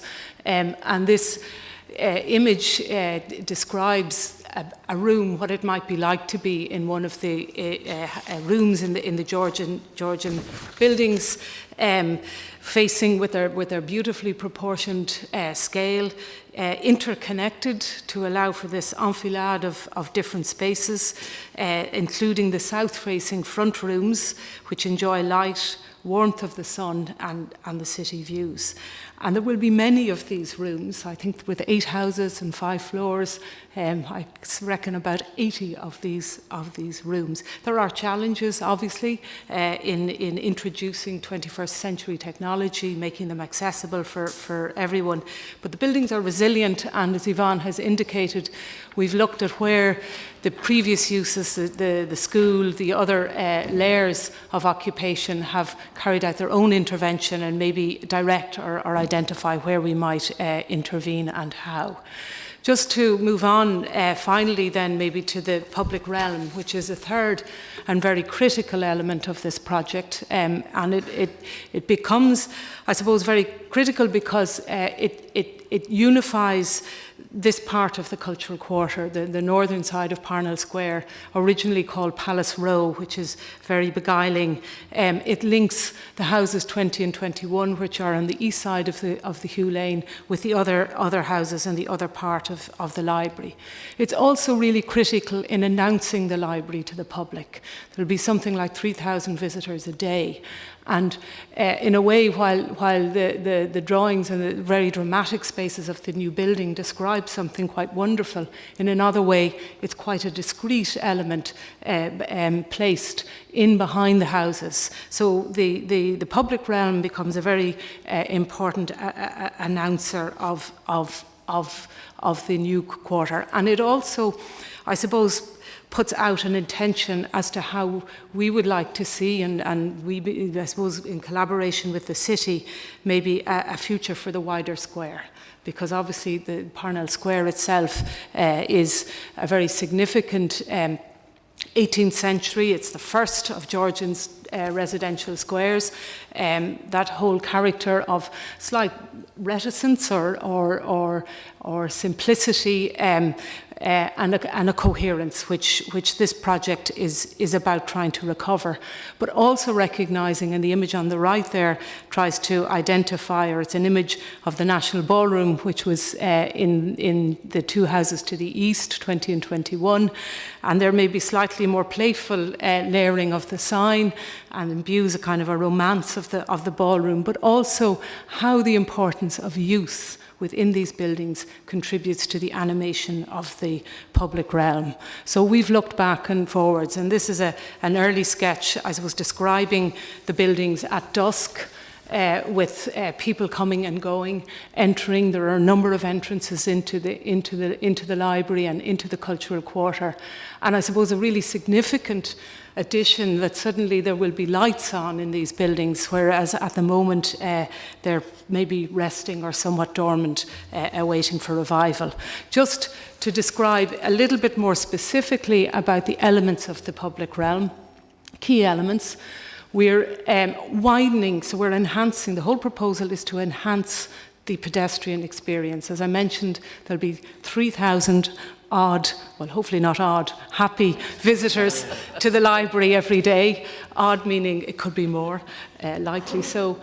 So they need to be find that. At the moment, those of you who know it, there's a very open tarmac space with this broad sweep around. So we're trying to, in one sense, tame that. So the pavements will be widened. On the north side, on the building side, the existing historic pavement is retained and extended, so we have about 10 metres of width. And it's also widened on the Garden of Remembrance side. And that very, if I might try with this, here we go. Is it disappeared? The sweep that you'll know as you currently turn very dramatically into Palace Row. We're extending around here, so it's a sharper turn which will calm the cars. All will be paved in granite. There will be a raised table as you enter, so we are retaining a vehicular route west to east, but it's narrowed. There's a large central raised area on axis with the Hugh Lane, so I suppose redefining the centrality of Parliament House and the connection with the Garden of Remembrance, and then continuing along to the East End. There will be benches, the whole pavement will be serviced, or underneath the pavement will be serviced with water and services, so all kinds of activities can take place, book markets, other markets, and there's space to accommodate the existing activities, so the St. Patrick's Day parade, protests, etc., and an additional line of trees along the Garden of Remembrance edge. So they're just some of the components. I suppose really to say that in some ways the project then is about the combination of 8 historic houses, a large new Great Hall building secreted within the block, and an expanded and enhanced public realm, all integrated in purpose through the Library and Culture Quarter brief. In some ways, maybe this is personal, this is perhaps a metaphor for how the historic city, or a historic city such as Dublin, can interrogate and expand its architectural heritage in a way that is sensitive, yet imaginative and exciting, hopefully coherent, perhaps challenging, and above all, welcoming to all and long-lasting. And finally, I suppose to say that it's a privilege for us all in the design team to be working on a project like this in our own neighbourhood. And a building that we're inspired by the generosity of, a building, I suppose we all know, that you go into with nothing and you come out of, or you might have nothing and you come out of with something of value, and hopefully the architecture can contribute to that. Thank you. Okay, so thanks very much, Yvonne Gráinne. So I just want to say, one of the things that Yvonne mentioned, I just want to stress that we have aimed for universal access throughout the building, and we have achieved that, I think, for 97, 98% of the spaces, and all the public spaces will be fully accessible without the use of platform lifts or anything like that. So they've done a great job, the design team. And just to finish, I want to acknowledge the great work that the Libraries team has done. The City Architects team have played a huge role in this, and obviously the design team. We're delighted to have such fantastic architects on board. It's a great milestone for the project to be at this stage, and we look forward to presenting the plans to the general public, submitting them to An Bord Pleanála, and hopefully getting a favourable decision, and we can get on then with providing this fantastic facility for the people of the city. So, thank you, Chair. Thanks, Brendan, and thanks to Yvonne and Gráinne and Ali for the wonderful presentation here today. I'll call the members in now in a second, and I have to say the potential of this project is absolutely mind-boggling. To bring footfall of that magnitude to that part of the city for passive purposes, for educational research, and just to me, this will rank, subject to planning permission and obviously funding, as one of those major projects that we will look back on, generations will look back on, of being something that was really worthwhile. It'll be in the same context of the Lewis lines, and I have to say, and the Port Tunnel, because the north side of Dublin needs a wonderful flagship project, and this is something that the city has been screaming out for many years, and anyone who uses the library in the ILAC Centre will realise it's well past the sell-by date. So I have a number of people who have indicated that they wish to speak. Jerry, Anne and John, the first people, and Claire. Thanks very much, Chair. I want to really compliment Brendan, Ali, Yvonne and Gráinne on this wonderful project. I am advising delay, and I hope you can take this in good faith, because it's made very much as a constructive, in good faith advice. I've already been on to the library section about this. I think there was lessons to be learned both from the PPN and the Dublin City Council with regards to Sackville Place and College Green. And my fear is that this wonderful project will be held up due to procedural difficulties. The procedure from a statutory point of view now is that one has to, since the last 4 years, and I realised before that, about 4 years ago, you had a group involved, but the PPN is the statutory consultation body. You have to send out notice to all 700 organisations. You have to organise a proper workshop with fully accessible materials. You have to allow time for all the suggestions, whether it be from Granite pavements, curbs, lifts, to come back in through that before it goes to Board Planola, and hopefully, as Brendan says, everything will go through then. Jerry, Thanks, Chair. Just to support the previous speaker there, we spoke about this last week at the Arts and Cultural Advisory Group, that we needed to ensure that we did this properly, to ensure that the widest possible access for everyone of every kind of mobility is ensured and is taken into account, and is a crucial part of the planning application. So hopefully that can be taken on board from this meeting, from what Jerry has just said. But just to step back and look at it, I have to agree with the Chair that this could transform the north side of Dublin City. It's an amazingly exciting project, and just to think, growing up, I'm from the north side, and all the nice things were on the south side. They were all over in Merrion Square, and I think what this project could actually do, it could rival and I think exceed what we have around Merrion Square. Like, I note Mountjoy Square growing up, God, you wouldn't go near it now because a good bit of work has been done with the park, and obviously regenerated in the early 90s. That is now, I think, coming back. And you talk about democratic spaces or just public spaces in which members of the public don't have to consume anything; they can just exist and be and have some fun. I think Mountjoy Square is now being enjoyed by more and more people. But in terms of Parnell Square and in terms of libraries being these democratic spaces, I know Patrick Frayne in the Irish Times wrote a fantastic piece about the Central Library in the ILAC, and it will be much missed. But this is just taking it to a whole new level. So I'm really excited by it. I do think if we develop the Moore Street Dublin Central site appropriately too, and connect with the history, with the Gate Theatre, the Irish Writer Centre, the Hugh Lane, that this could be the jewel in the artistic, cultural crown of Dublin City. So I'm fully supportive of it. I know the issues that I've raised and others previously have been around the lack of information with regard to certain meetings taking place, the kind of funding mechanisms that have been put in place in terms of philanthropic efforts led by Kennedy Wilson, and the kind of whatever contractual obligations that were stitched into that, if any. So we have certain ongoing issues around that, and I know there's some uncertainty still around the funding. But on this particular presentation, I just want to commend everyone involved in it. I do think to have such a major project revolutionise that, like, as what it is right now is basically a bus terminus. It really is. I was there yesterday, the Teachers Club, at a meeting, and you know, the place, there's no life to it really at all. So hopefully this will come to fruition soon. Do we have a timescale involved in that in relation to it? I know it's depending on funding, but I just think this is something we should all get behind, and you know, in terms of what it can add to the city of Dublin, but particularly to the north side, and hopefully what it will do to engage with the communities, as Yvonne said, the rich, diverse communities in that neighbourhood. I think it could have untold benefits for the North Inner City. So I commend everyone involved, but if we could have some more information with regard to the funding status, where we're at with that, and the likely time frame, I know, because it'll be contingent upon that for the planning application, also taking into account that we need the widest possible consultation in the formulation of that application too.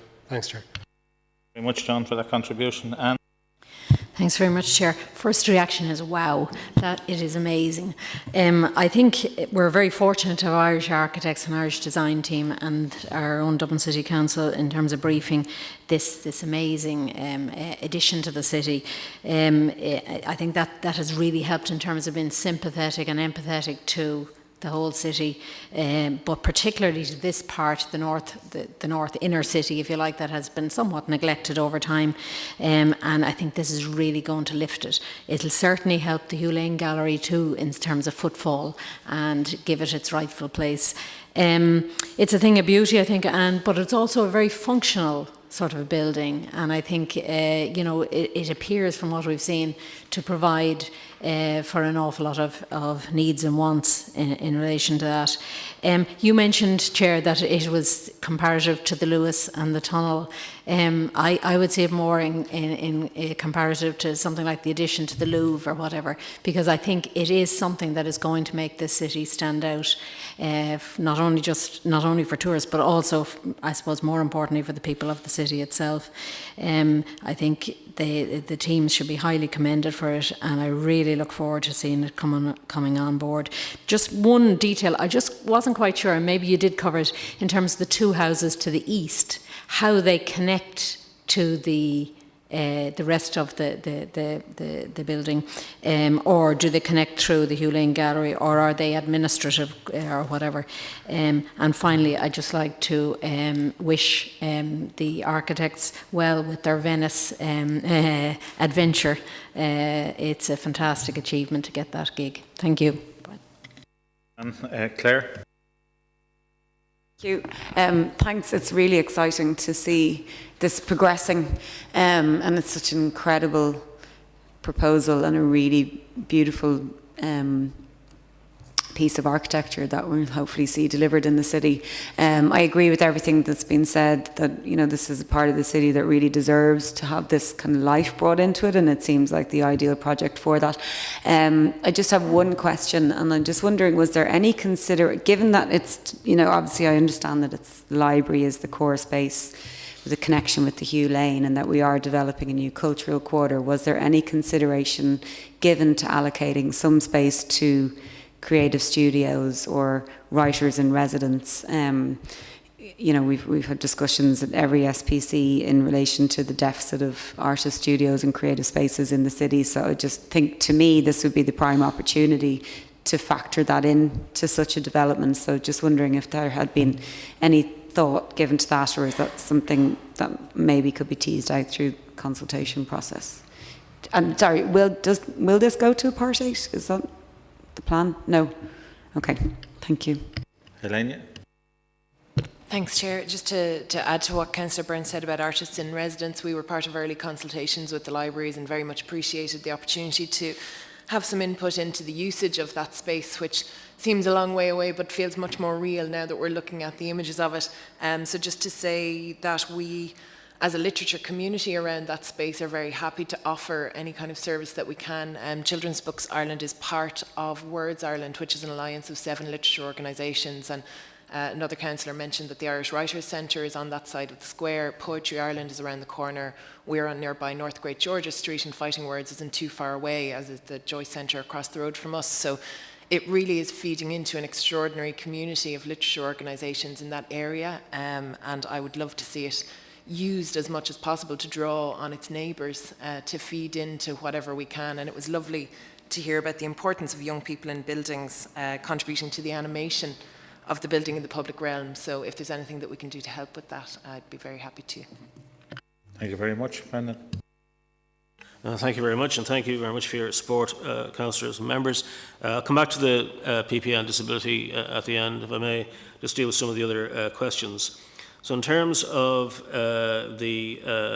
Councillor Byrne, the creative, Riders and Residents creative spaces, yes, we are moving our City of Literature office, and related activities will be based out of in Parnell Square, and we have specifically looked at spaces for writers and residents. That's one of the things we've aimed for.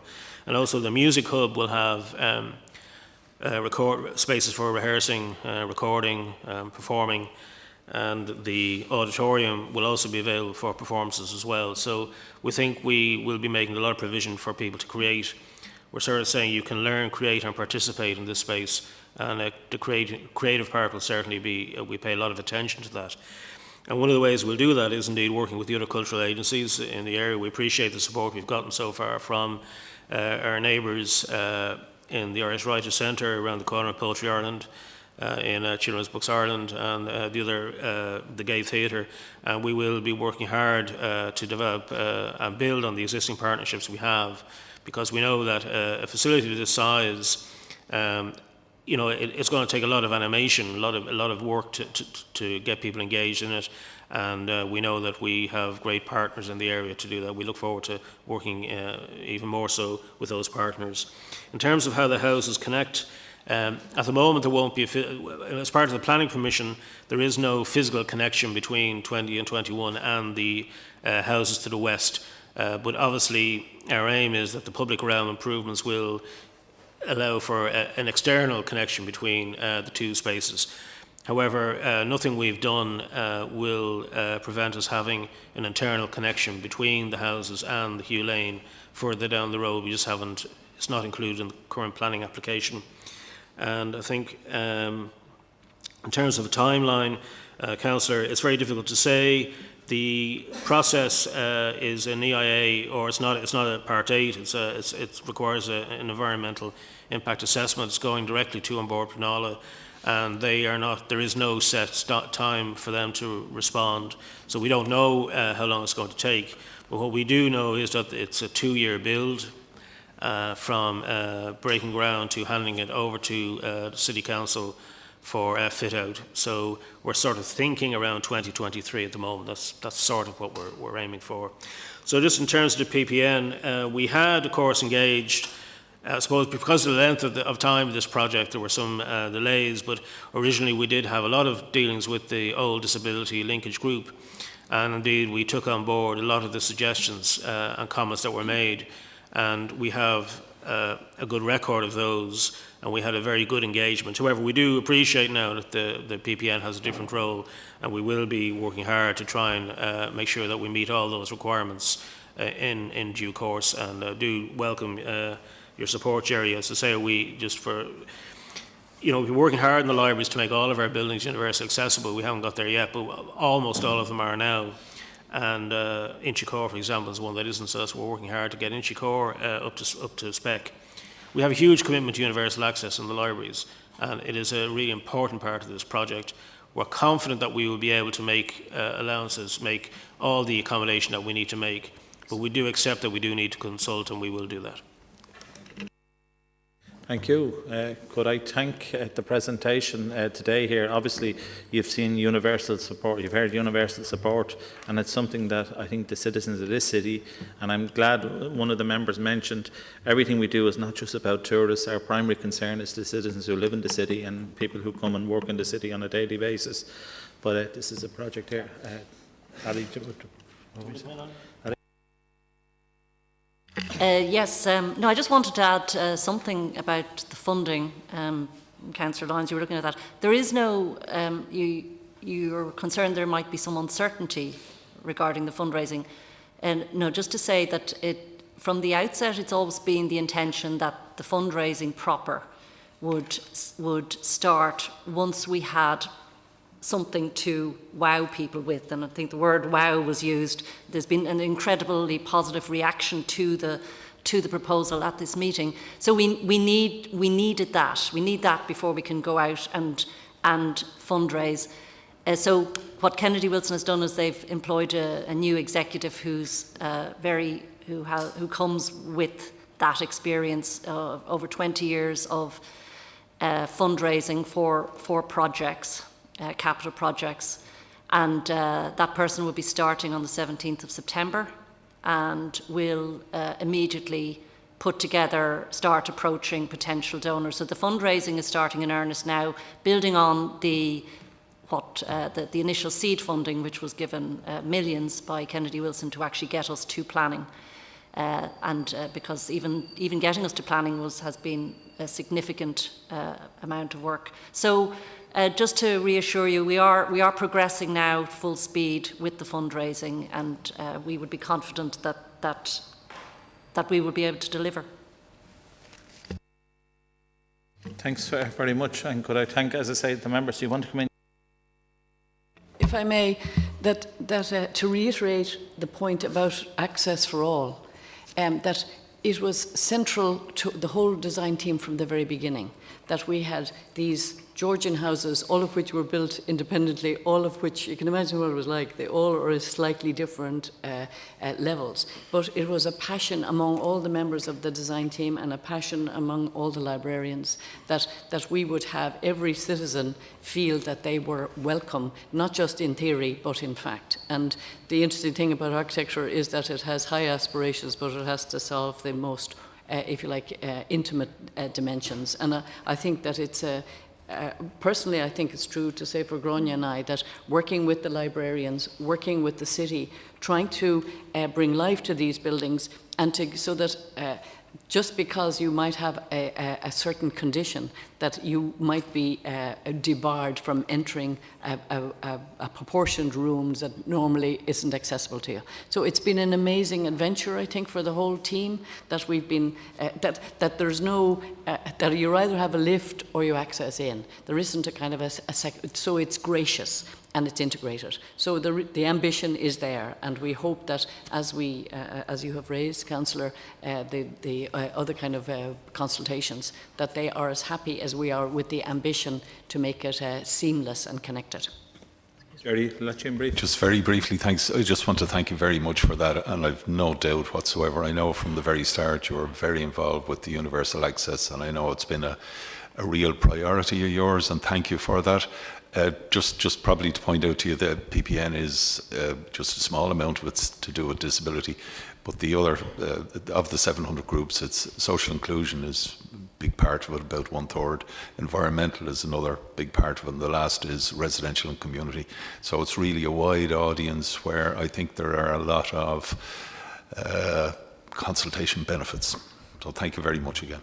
Thanks, Jerry. And just from all of our knowledge of the libraries, if you're lucky enough to live near a library like Greg and myself are in Ballyfermot, the level of social inclusion is of a scale never known before. There is absolutely nothing on earth that the library staff in Ballyfermot will not help to facilitate in the community. I mean, so much so, even last year on one occasion they opened on a weekend that they wouldn't normally open because we had a very big project going on in the area.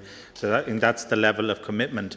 And everywhere I go across the library service, I hear the same reports back from people who use the service and everything. So I'm just saying, and I do take on board, Jerry, what you say, but that is one of the key underpinning features over the years of my membership of this local authority that I'm very proud of, particularly the library service. There's very little that I'm not proud of this local authority. For all its faults, I still believe it provides a wonderful service to the citizens of this city.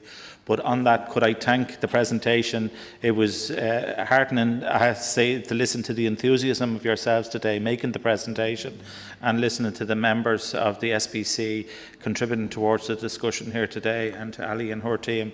But well done to all concerned, and we look forward, as I say, to getting past the various hurdles in the next couple of months, and to see, you know, it's just such a potential for, you know, regeneration of that part of the city, and in such a positive way. All too often it's usually a supermarket or a cinema or something like this, but this is something that will add so much intrinsic value to the lives of people and to that part of the city as well. So well done to all concerned. Thank you. The last item on the agenda is any other business. Anybody? Greg? Just very quickly, I should have done it at the start, but to give apologies just on record for Seamus McGrattan. He had to attend the funeral today, so just want that on record. Thanks.